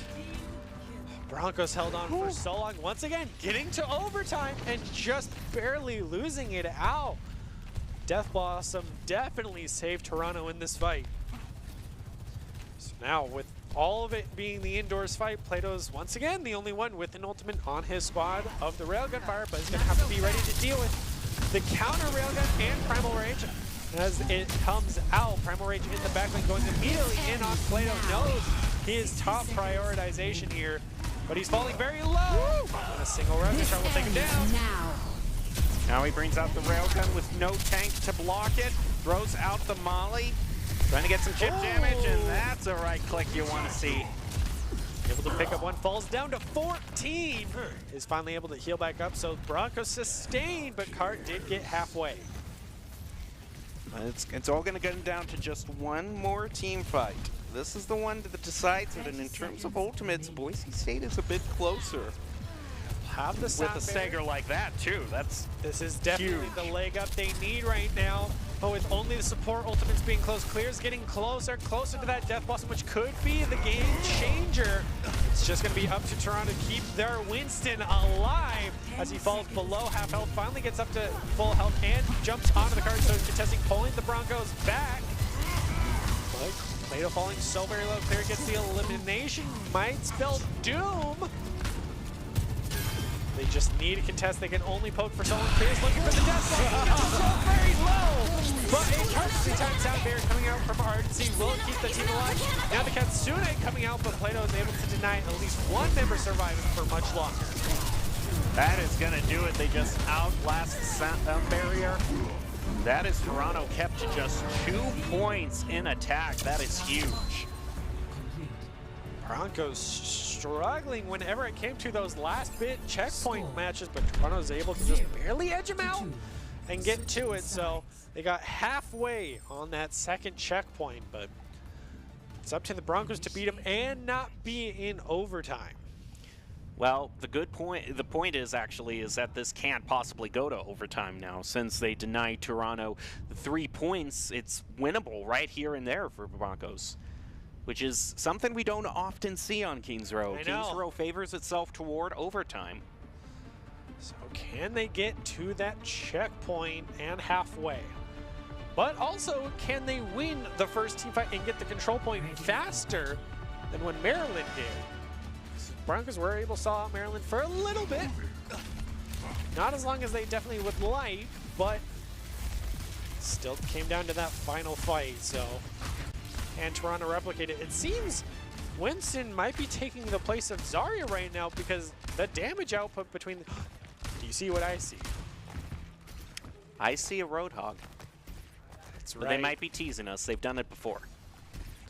I think they might be thinking that they can beat Plug in the straight 1v1, and it helps with the anti-Reaper because that Reaper was eating Matt Mark alive. As the teleport even comes out, not scouted out by Clear on the Widow, hopefully. All Might right, be a we cheeky are indeed flank. going to see a Roadhog. Problem Looking to is, the right. Oh, he did see the silhouette. Oh, beautiful! that was gets beautiful half as well with a beautiful right hook. another hook, and that And Clear Winston is swapped over to gone. Tracer. This was something Toronto was not ready for. Oh, just Hook short. misses, but you know, this That's point, first fight. yeah, that is huge. Boise State is going to have such a huge time Swapping bank. over to the Genji, no supports means that's first fight won and point taken. This is a Roadhog. Both teams just went Roadhog. Nope. The Orisa, baby. Let's go. Forget shielding your team. You just need DPS and health. The real question is, are the Broncos cheeky enough to go for the Orisa ult symmetric teleport onto the enemy team? That's the real question. Could they pull it off? Even if they're not, I see one member of Toronto, this Roadhog is trying to flank, and he's gone out immediately. Get out of my lawn. Boise State mows him down. Yes, we love the horse.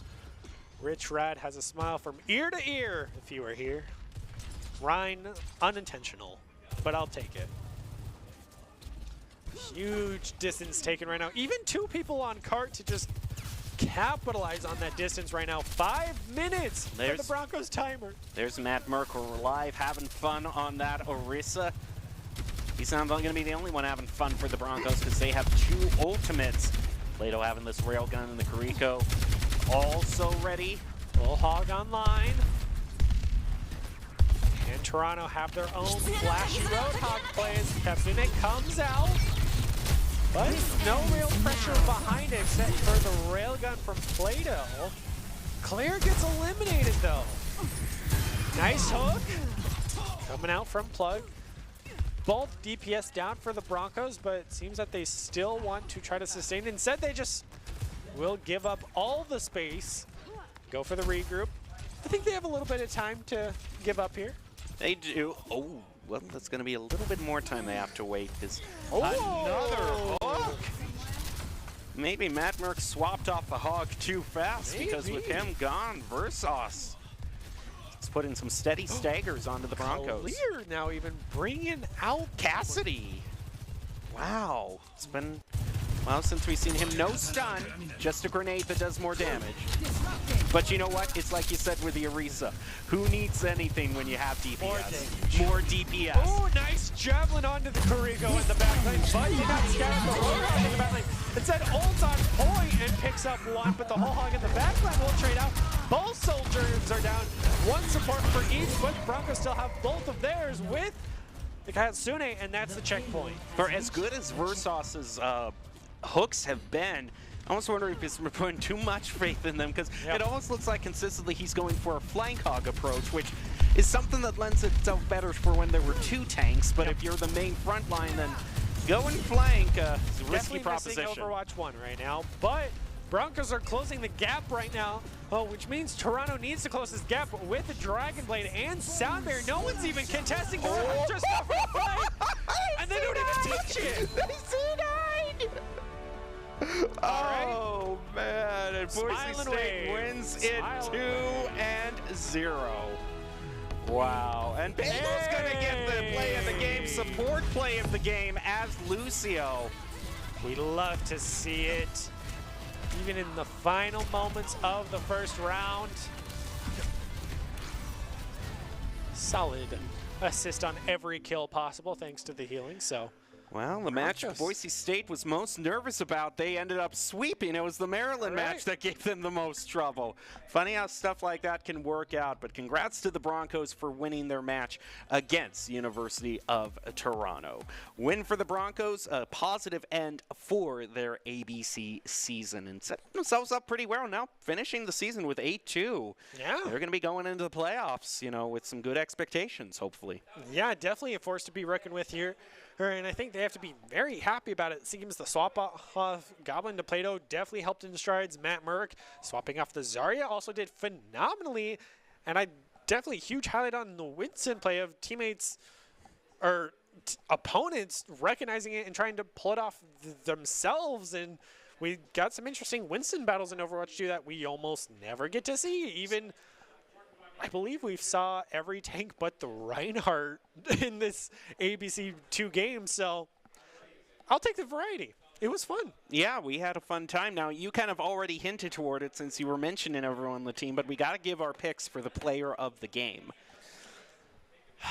I mean, gotta love Bagel getting play of the game. Sure. We love seeing any support, of course.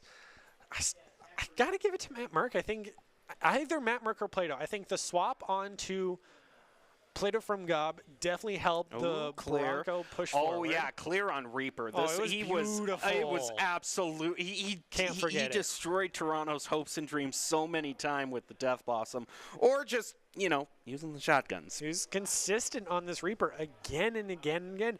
Never needed to swap off of it until the very end where we saw the Cassidy come out. But obviously, it's going to be Plato followed up, and the last one would have to be Matt Merck.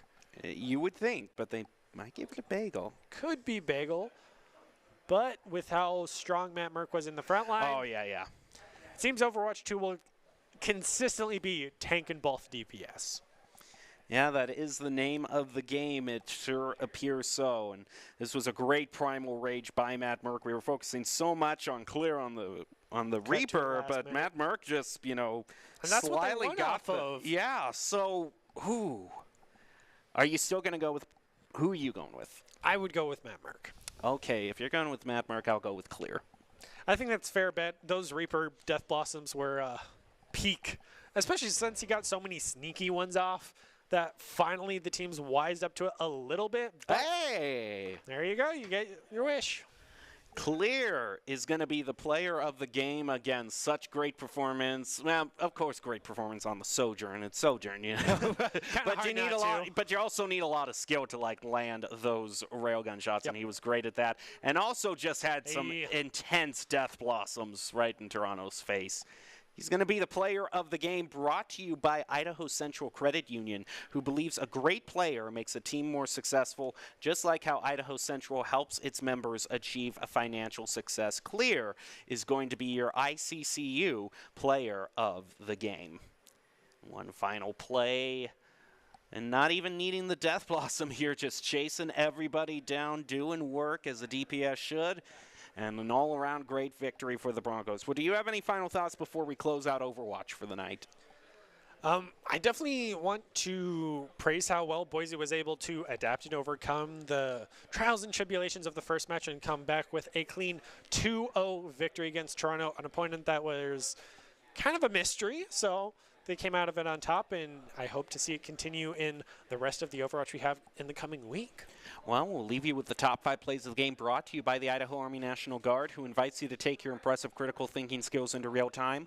More than 10 jobs offering a $20,000 bonus and your degree of choice paid for. Idaho Army National Guard is one of the best teams to join out there. Reach out to them on Twitch at iGuard Gaming. We'll be back after this break with some Rocket League action. You're not going to want to miss that. But for now, enjoy your top 5 plays of the game.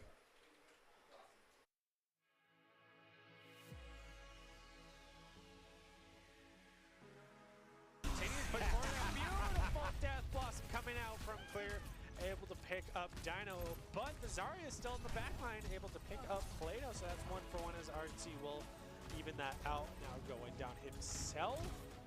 I I mean, not only that, not only do you get the Death Blossom in one pick, but you manage to make them expend. A perfectly timed sound barrier coming out from RNC will keep the team alive. Now the Katsune coming out, but Plato is able to deny at least one member surviving for much longer. That is going to do it. They just outlast sound barrier. That is Toronto kept to just 2 points in attack. That is huge. Continues push forward. A beautiful Death Blossom coming out from Clear. Able to pick up Dino, but the Zarya is still in the back line, able to pick up Plato, so that's 1-for-1 as RNC will even that out. Now going down himself. I mean, not only that, not only do you get the Death Blossom in one pick, but you manage to make them expend. Early use, I might add, as the Railgun comes out from Plato.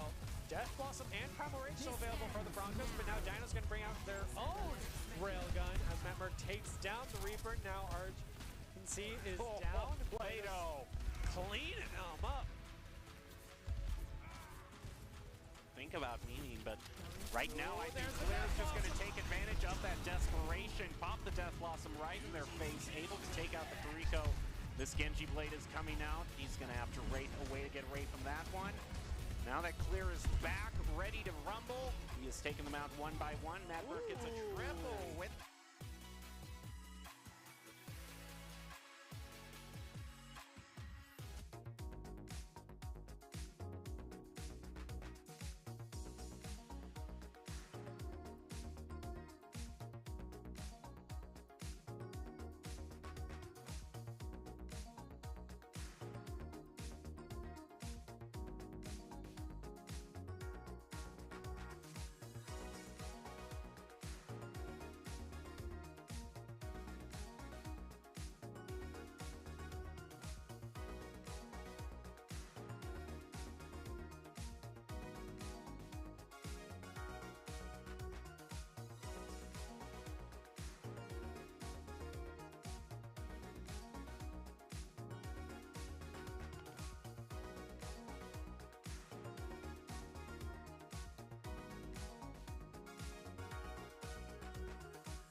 to fight?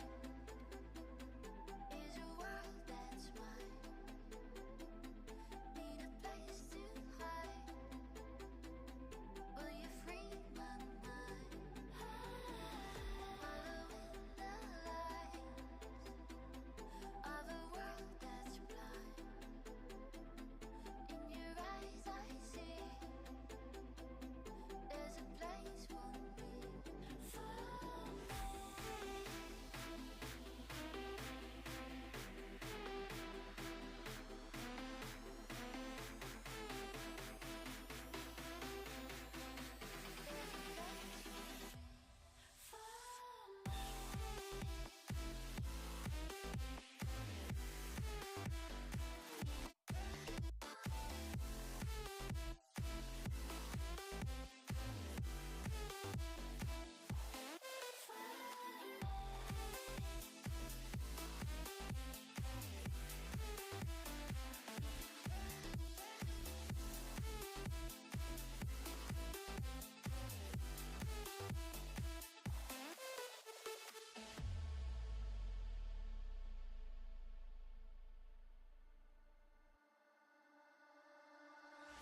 All I seek to fight is a world that's mine.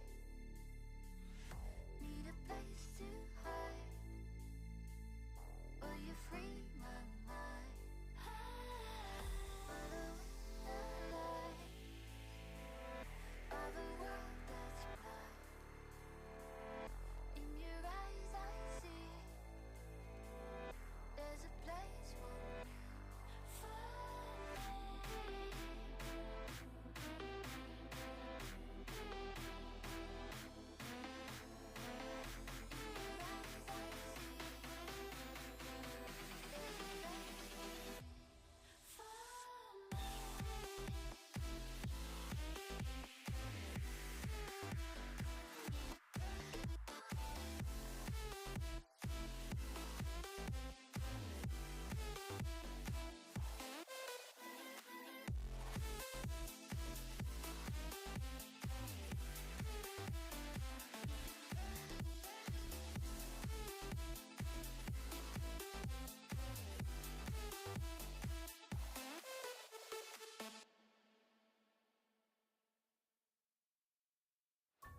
You can find me waiting in the dark. Hide away my spark for the world to see. You can find me holding back my heart. You can't hurt me anymore. I'm free.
Hello, welcome back to the Boise State Esports Arena, located here in beautiful downtown Boise, where we have an exciting CRL or Collegiate Rocket League matchup for you tonight, where UNLV is looking to keep their undefeated record, really keep that #1 spot. On the other hand, though, we have Boise State that is contending for the #1 spot and putting some real pressure there.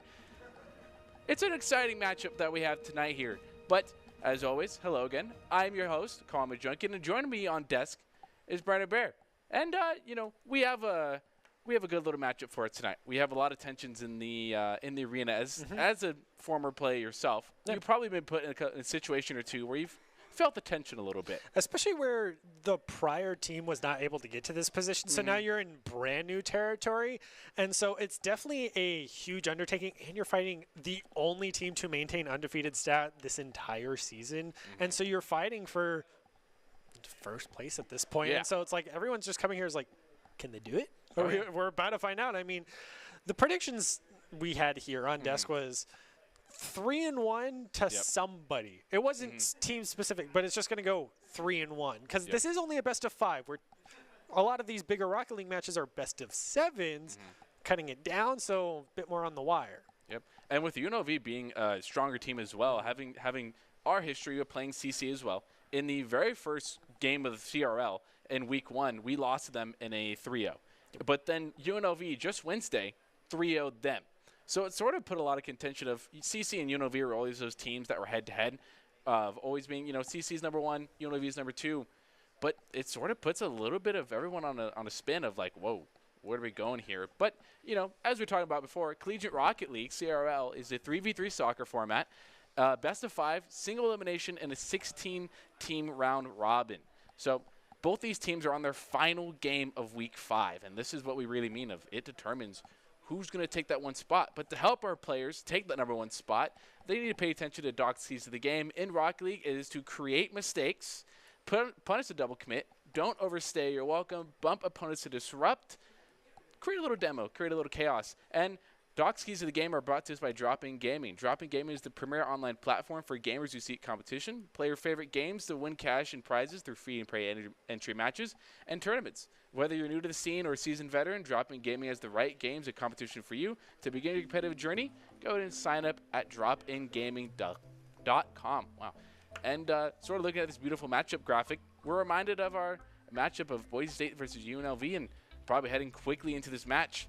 It's the real stakes of who takes #1, or is Boise State going to go down #3? Jumping right into it already with, I believe, the 50-50 went in the favor of UNLV, who is in the orange. But it's a battle for the 50-50 right now, where the pressure's already being applied. A nice shot coming out from Wells, but will be denied by Gill, I believe that was. So now Boise State's able to get on the offensive, but after Wallace is able to get the demo onto Gill, Dirthu's just going to try to maintain the ball on their side, but instead Dirthu gets demoed back-to-back already. UNLV is out for blood. Instinct now at the 50. Send it over to Tubb. Tubb's just going to send it right back over the wall. Tubb's still sticking on the ball. Wallace is going to get a demo on Gill, but a little bit of disrupt in the Boise State defense. And he's going to try and play it around to the pass out to Dirthu mid, but it's just a bit outside, and UNLV is going to stay alive with this 0-0 score. And just a hair high and left as they're trying to recenter the ball, but Tubb is able to deny that recenter, so now it looks like Gill's going to try to go off the wall, but it's denied by Wallace, and now Instinct finally brings out their own demo. Seems like it's going to be a very demo-heavy match, as we've already seen 4 so far within the first minute 15. But Boise's able to get the ball back onto UNLV's side, but with a huge aerial play, Gill just barely missing it, saved off the back of Instinct there. Oh, that could be dangerous. Gill's a little awkward, but he's going to put a little backflip in it. Tubb going to go and play a little bit of shadow, getting that full boost, goes to 50. Dirthu's going to get the clear. All right, but Garen's up for the ball, looking for a second touch. Instinct with the 50 down. Awkward position. Tubb's going to take a shot, just go a bit wide. A lot of pressure on the side of Boise State being created by UNLV as the ball just sent right back around, and we're forced to play defense once again. Yeah, UNLV has just been non-stop aggression, great passes, and a couple shots on goal, but none have landed so far because Boise State defense has been there non-stop as Dirthu comes flying in and barely denies that Instinct is able to deny the aerial bounce back. Trying to set up for a pass for himself. Boise State needs to clear this ball off their side of the field because they are hurting for boost right now. Sent out mid. Garen taking a shot. It's going to be a little bit wide. Gil taking possession on the wall. Looking for a 50, looking for a second one. It's going to be cleared by Tuv, though. Instinct now off the wall. Gets first touch. Looking to get a pass out mid to a teammate. The 50 might be a little awkward.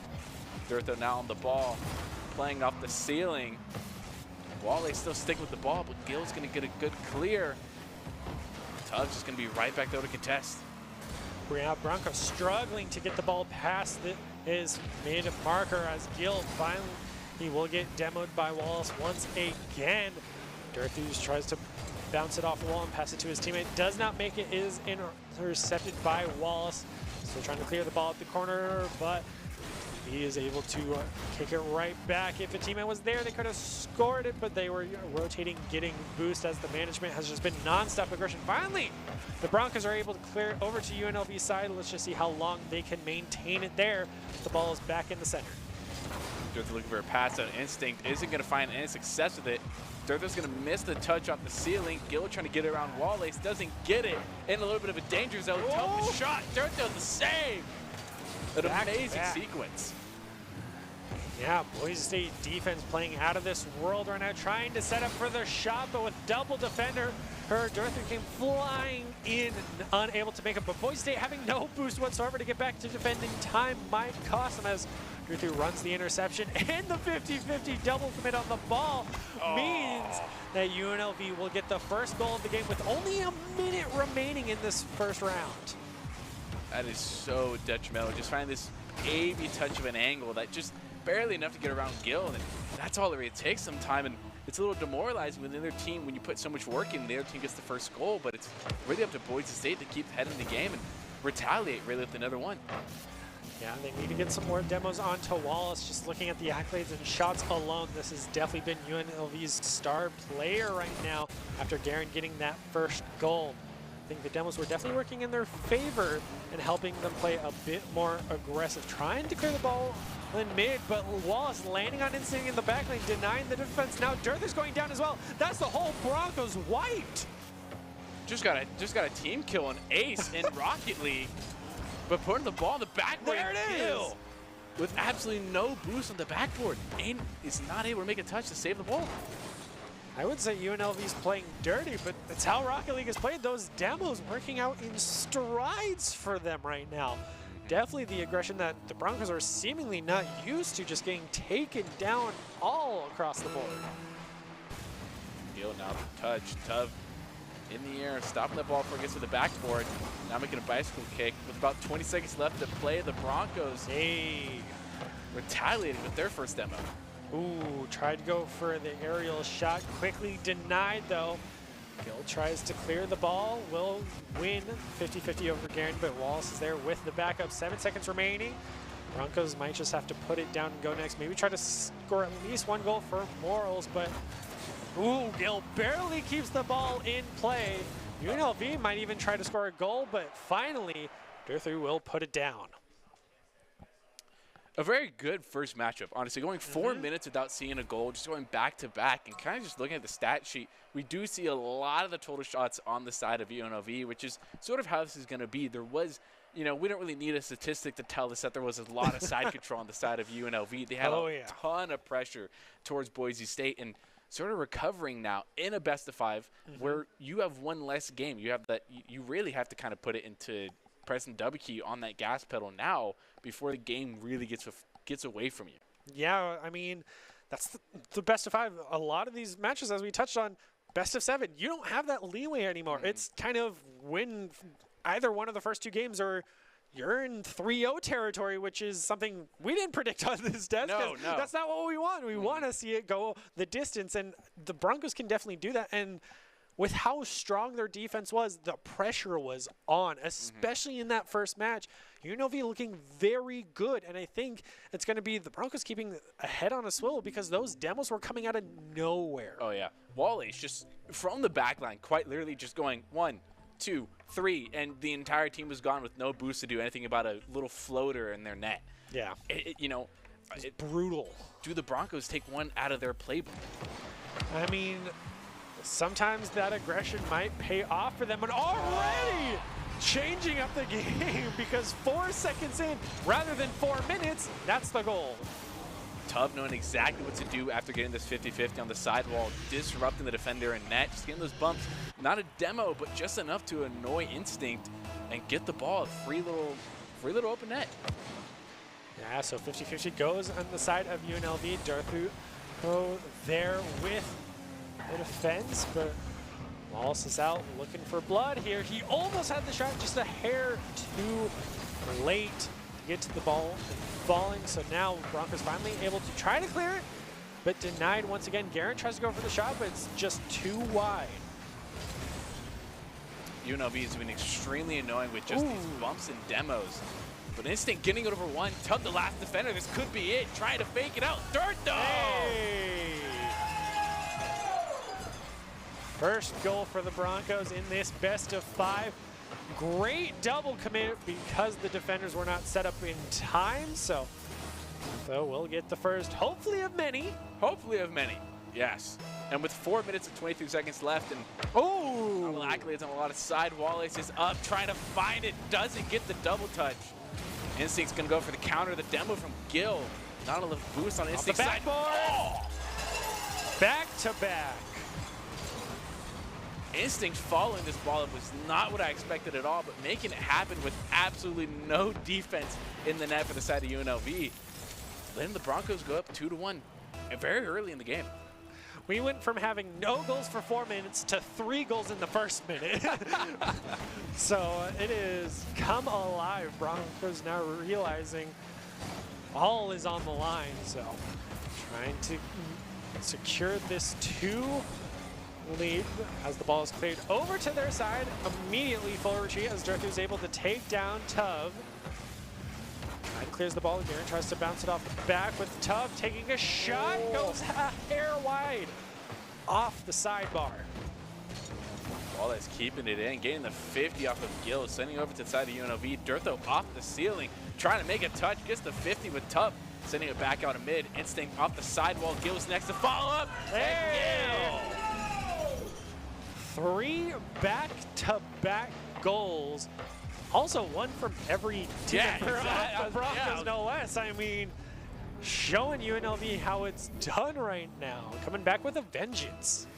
Still a lot of game left to play, and the Broncos cannot get sort of lazy in their play style, which I don't think they're going to do at all. Wallace felt like an open goal there for a second before Gil got that stop. Almost. Broncos like to cut it close as the ball's just hovering by that right goalpost. Finally will get cleared after 2 shots coming out. Darthu just barely running out of boost there, having to pick up the side pad just to keep up. Demo back to back, trading out here. Broncos on defense, a nice setup, but Tuv is unable to get there in time. Neither is Wallace. Gil with the defense here. Darthu goes up high, able to clear it. Instinct the follow-up off the corner while Wallace from the ceiling, getting 1 touch and done, sending out the Instinct. Whoa! Instinct has a beat. Is that it? The long shot. Coming out from Instinct. The pass from Gil from the touch from Wallace there was just absolutely perfect. Setting up Gil with this bang that Tuv had no way to predict that it had that speed or kind of angle on the goal. Yeah, so Broncos in a 3-goal lead with 2:30 on the clock remaining is looking good. They just cannot give up on this all-out defense right now. And the continued demos have been clearly working in their favor, taking UNLV's strategy against them. 4-1 with about 2 minutes, 20 seconds left. Garen's up, might have the touchdown. No second from Garen, and the ball's gonna be cleared by Darthu. Tuv's gonna get a shot off. The pass from Gil to Darthu off the ceiling. Whoa. Not gonna find it. As they're looking to recenter this ball, then the aggression is working. Keeping the ball, having the side control has definitely been working out in the Broncos' favor in keeping UNLV on their toes as Gil's nice with the denial of that pass. Goes for a shot, is denied by Tuv. Instinct tries to once again set it up in the mid. A shot coming out from Gil. Denied by Walls. Nice save. But it comes flying in, just goes too wide. The 50-50 to stay close to the wall. Now the demo coming out. This is UNLV's chance to go for the goal. Zdurthu is able to knock it up at the last second. Not a lot of defense back on the side of UNLV as AC is going to follow up, trying to get a pass off the backboard. Does get it. Zdurthu, the shot is going to find it. The follow-up from Boise State and the mental toughness is admirable. They gave him that first early round as fool's errand. But Broncos coming back with a vengeance, and with a minute 20 remaining, things are not looking good for UNLV. Might bring us to 1-1 unless some amazing shots on goal are going to come out non-stop. Another shot on goal coming out from Durtho. Being denied by Wallace, UNLV's seemingly star player so far, as he scores their second goal. There's the second, and the first in quite a while, and about 5 goals from Boise State for UNLV. With about a minute left, it's very doable. It is extremely doable, especially for Rocket League. Such a fast-paced game, and the way these players play, they can find opportunities in the darkest of moments. So never count any team really out. The trades. Back, but an open goal means that the such commanding lead that the Broncos have is closing very quickly. Just like that, 6 seconds is all it took. A kickoff goal is also very agitating as well. Yeah. Because you feel like you can't do much about it, and it's how they're going to clear this ball on the opposite side's going at it. Finally, the Broncos win the 50-50 handily. Instinct even getting the demo, trying to set it up, but Wallace is there with the clear. Instinct once again tries to set up the shot for a teammate, but it's cleared once again. UNLV's defense struggling to get broken through by the Broncos as Tubb just trying to maintain ball control here.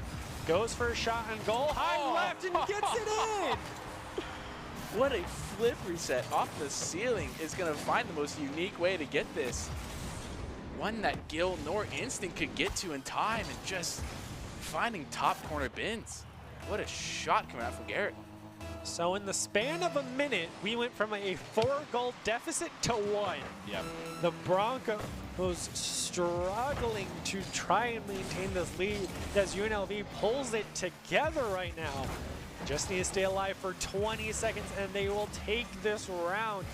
UNLV's going to have to give it everything they got in order to bring it to 2-0. Broncos just need to maintain control and try to deny it. Double defenders is great strategy for them right now, but UNLV tries to set it up. A nice distraction from Gil. Ooh, shot coming in with the double come in means Broncos sending it to 1-1. Sending it 1-1, and this heat map is so much more different. The statistics of total shot, boost use, side control is, sort of still in the favor of UNLV, but a lot more blue that you're seeing on the screen right now. A lot more blue shots as well. That first round was pretty one-sided on shots, and now it was clean even. It's a lot more. So now as we get ready to jump into this next matchup, Broncos able to hold on to their lead, not as handily as they wanted to say the least. Yeah, and you sort of have to forget those last minute, right? Yep. If you have to look at it at the perspective of a win is a win, right? You tied up the series, you're still alive, your mental toughness is there, your attitude is there, and your commitment. Just forget those last minute, right? Those last 3 goals they scored, throw them out the window. They don't matter. The win is a win. That's the present. That's the mentality you got to have.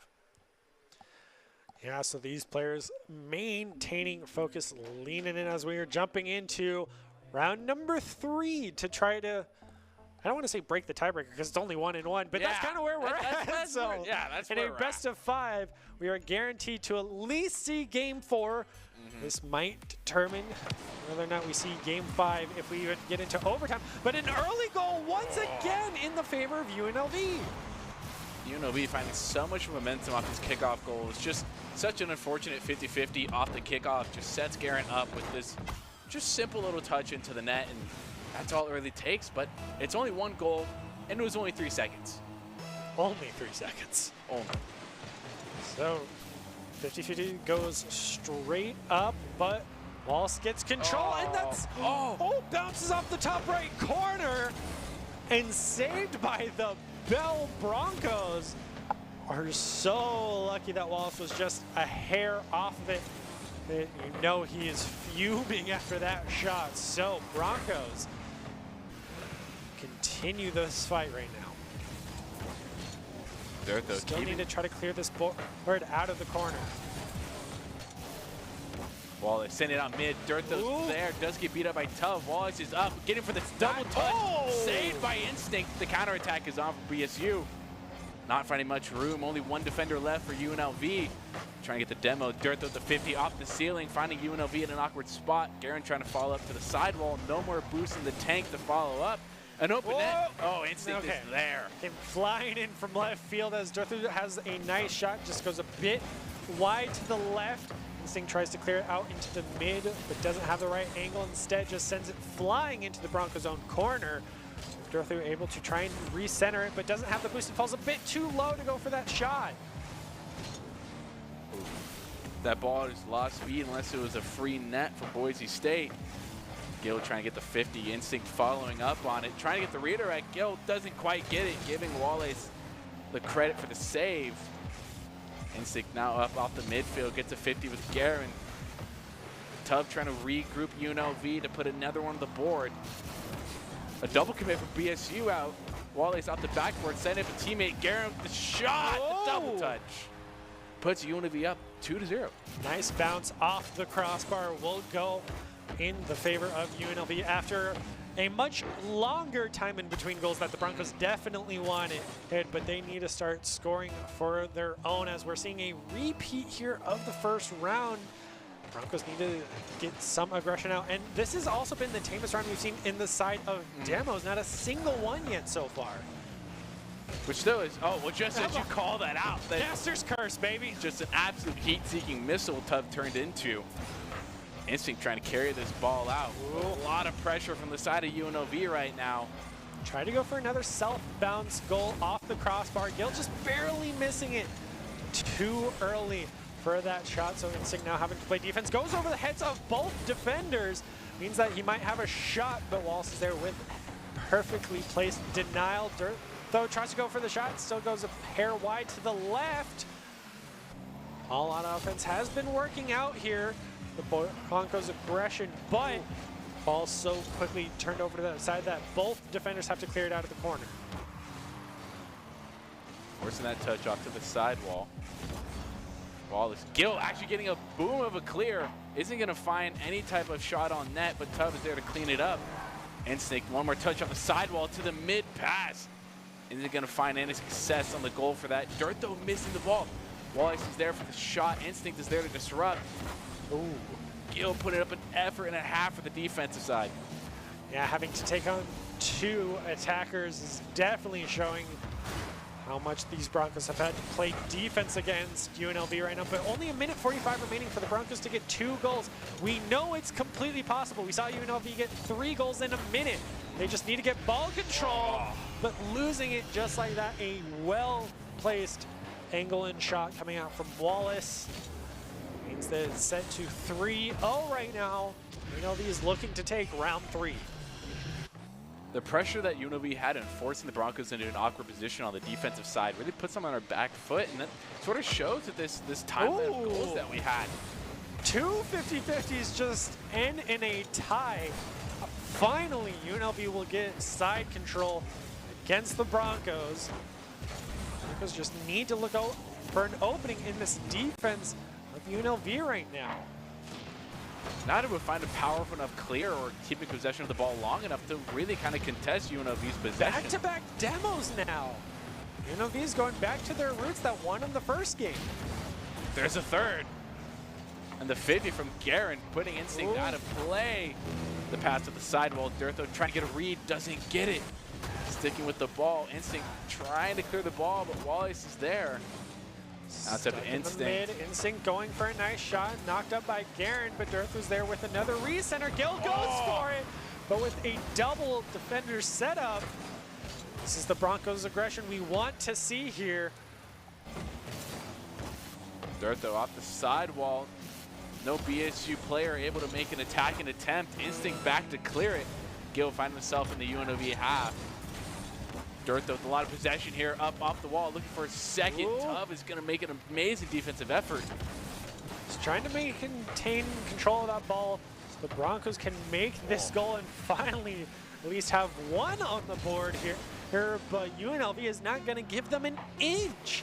Instead, it's going to rely on Gil to deny a great shot coming out from Tubb.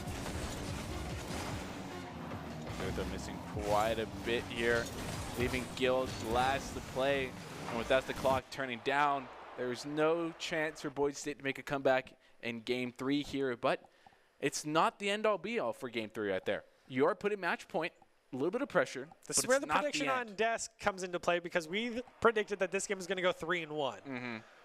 So if that prediction's to come true, that means UNLV wins and maintains their undefeated status, but as a Bronco desk and broadcast, I would like to be wrong here. Oh, 100%. Yeah, I would like to be wrong here. Going to Game 5 is definitely ideal, but that has been the most dominating display we have seen from UNLV so far. Oh, yeah, just sort of a steadier pace, a little less chaotic than first game was, right? And then we saw a little bit of the UNLV. Definitely got more chaotic as it went on as we just had demo back to back. But a little more tame, just a little bit more, which is sort of them finding that balance, right, with that strongness. And it's more on now Boise State of keeping possession of the ball and trying to find a clear when you're put on defensive half and on the defensive half, which comes a lot to the basics, boost management, possession, keeping control of the ball. 50-50s as much as you can control it, right? It is a 50-50 at the end of the day. There's very little you can do about it, but now more than anything, it's that mental side of the game.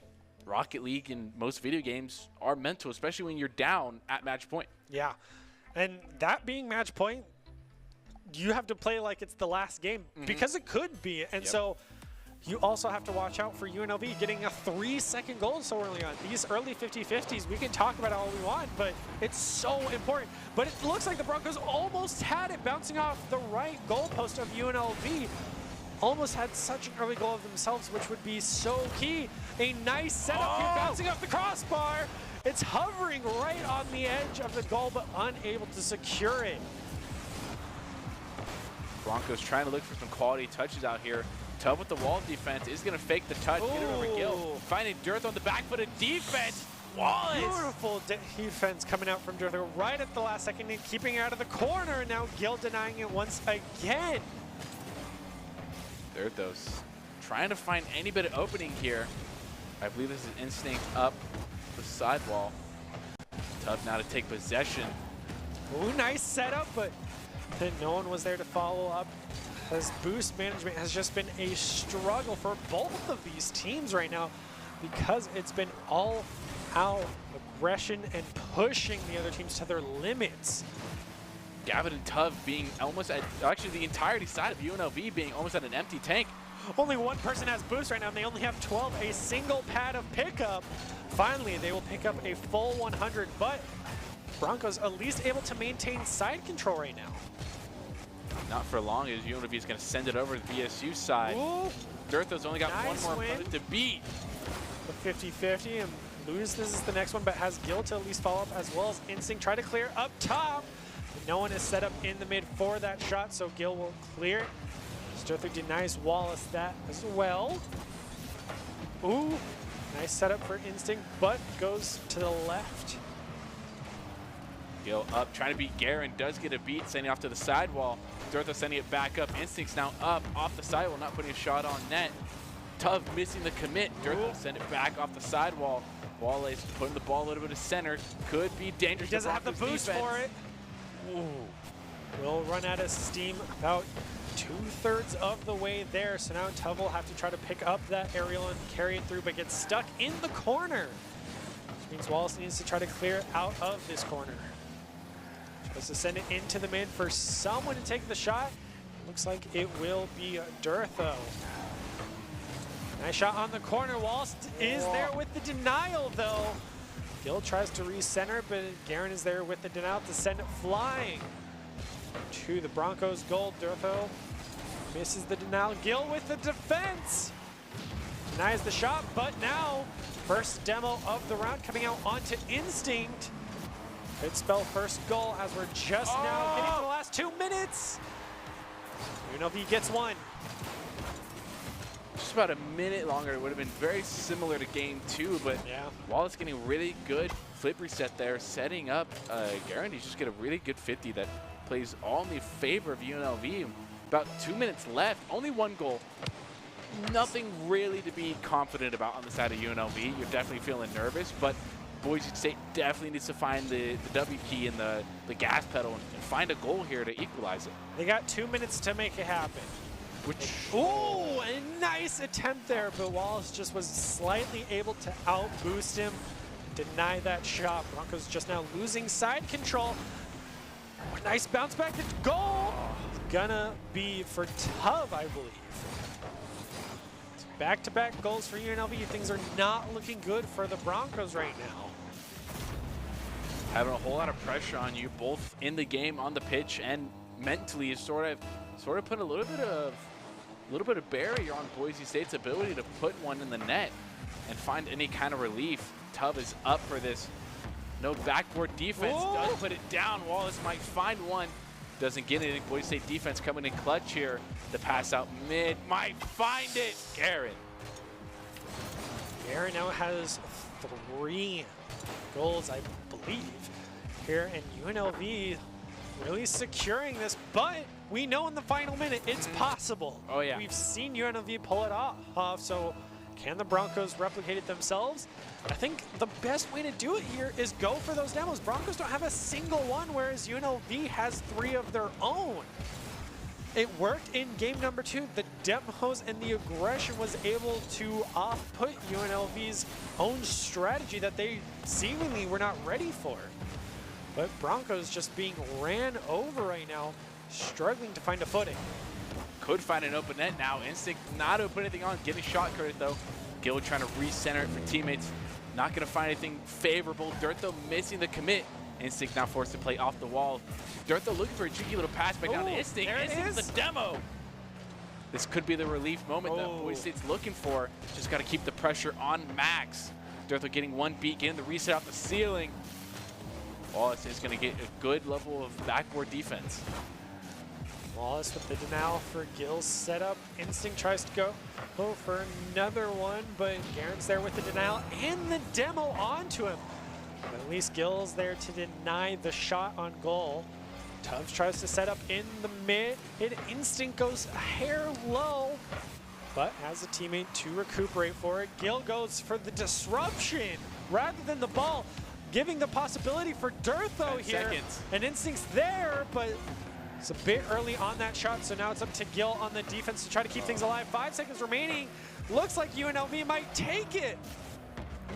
Last second, ball's There going it to touch the is. ground, and there it is. UNLV, unfortunately, the prediction came true. UNLV is going to take it in a 3-1 fashion. However, though, do want to iterate, this does not mean anything for the playoff match. This was simply sort of just for pride and for takes and for number 1, which is good seeding-wise. Yep. But nevertheless, Boise State is probably going to take the number 3 spot, just below CC as well, Columbia College.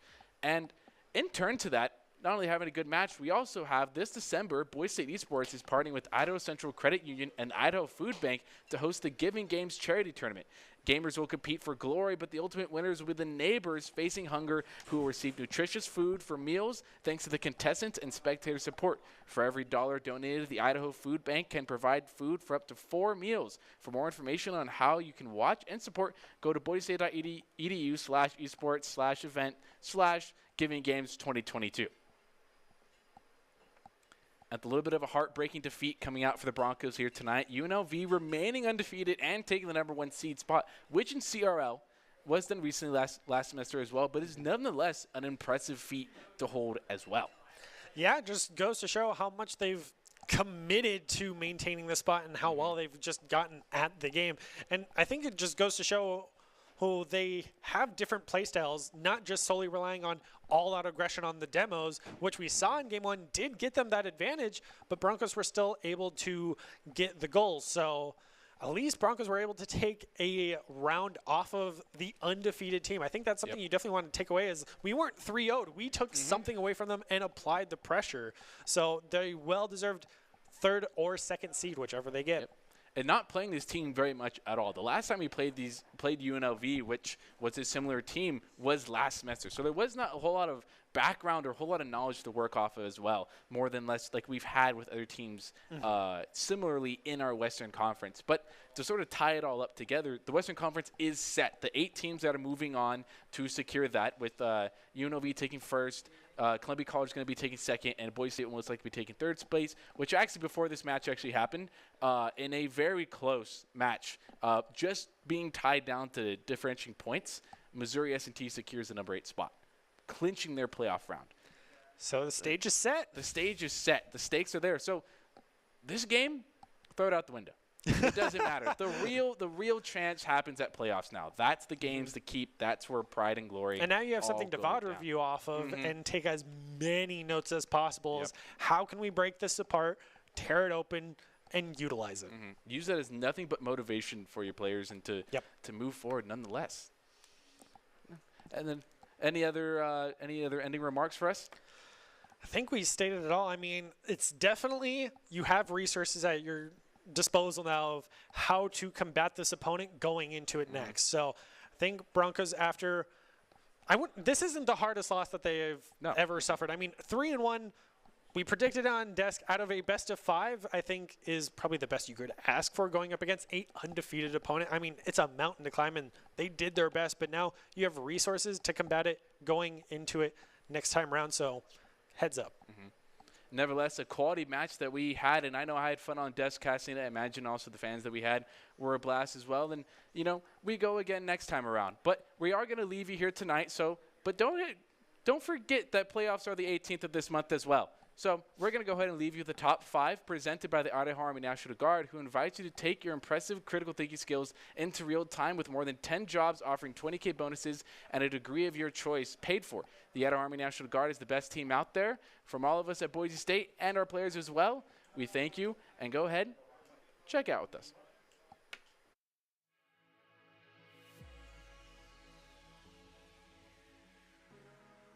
Getting it over one, Tub the last defender. This could be it. Trying to fake it out. Dirt though.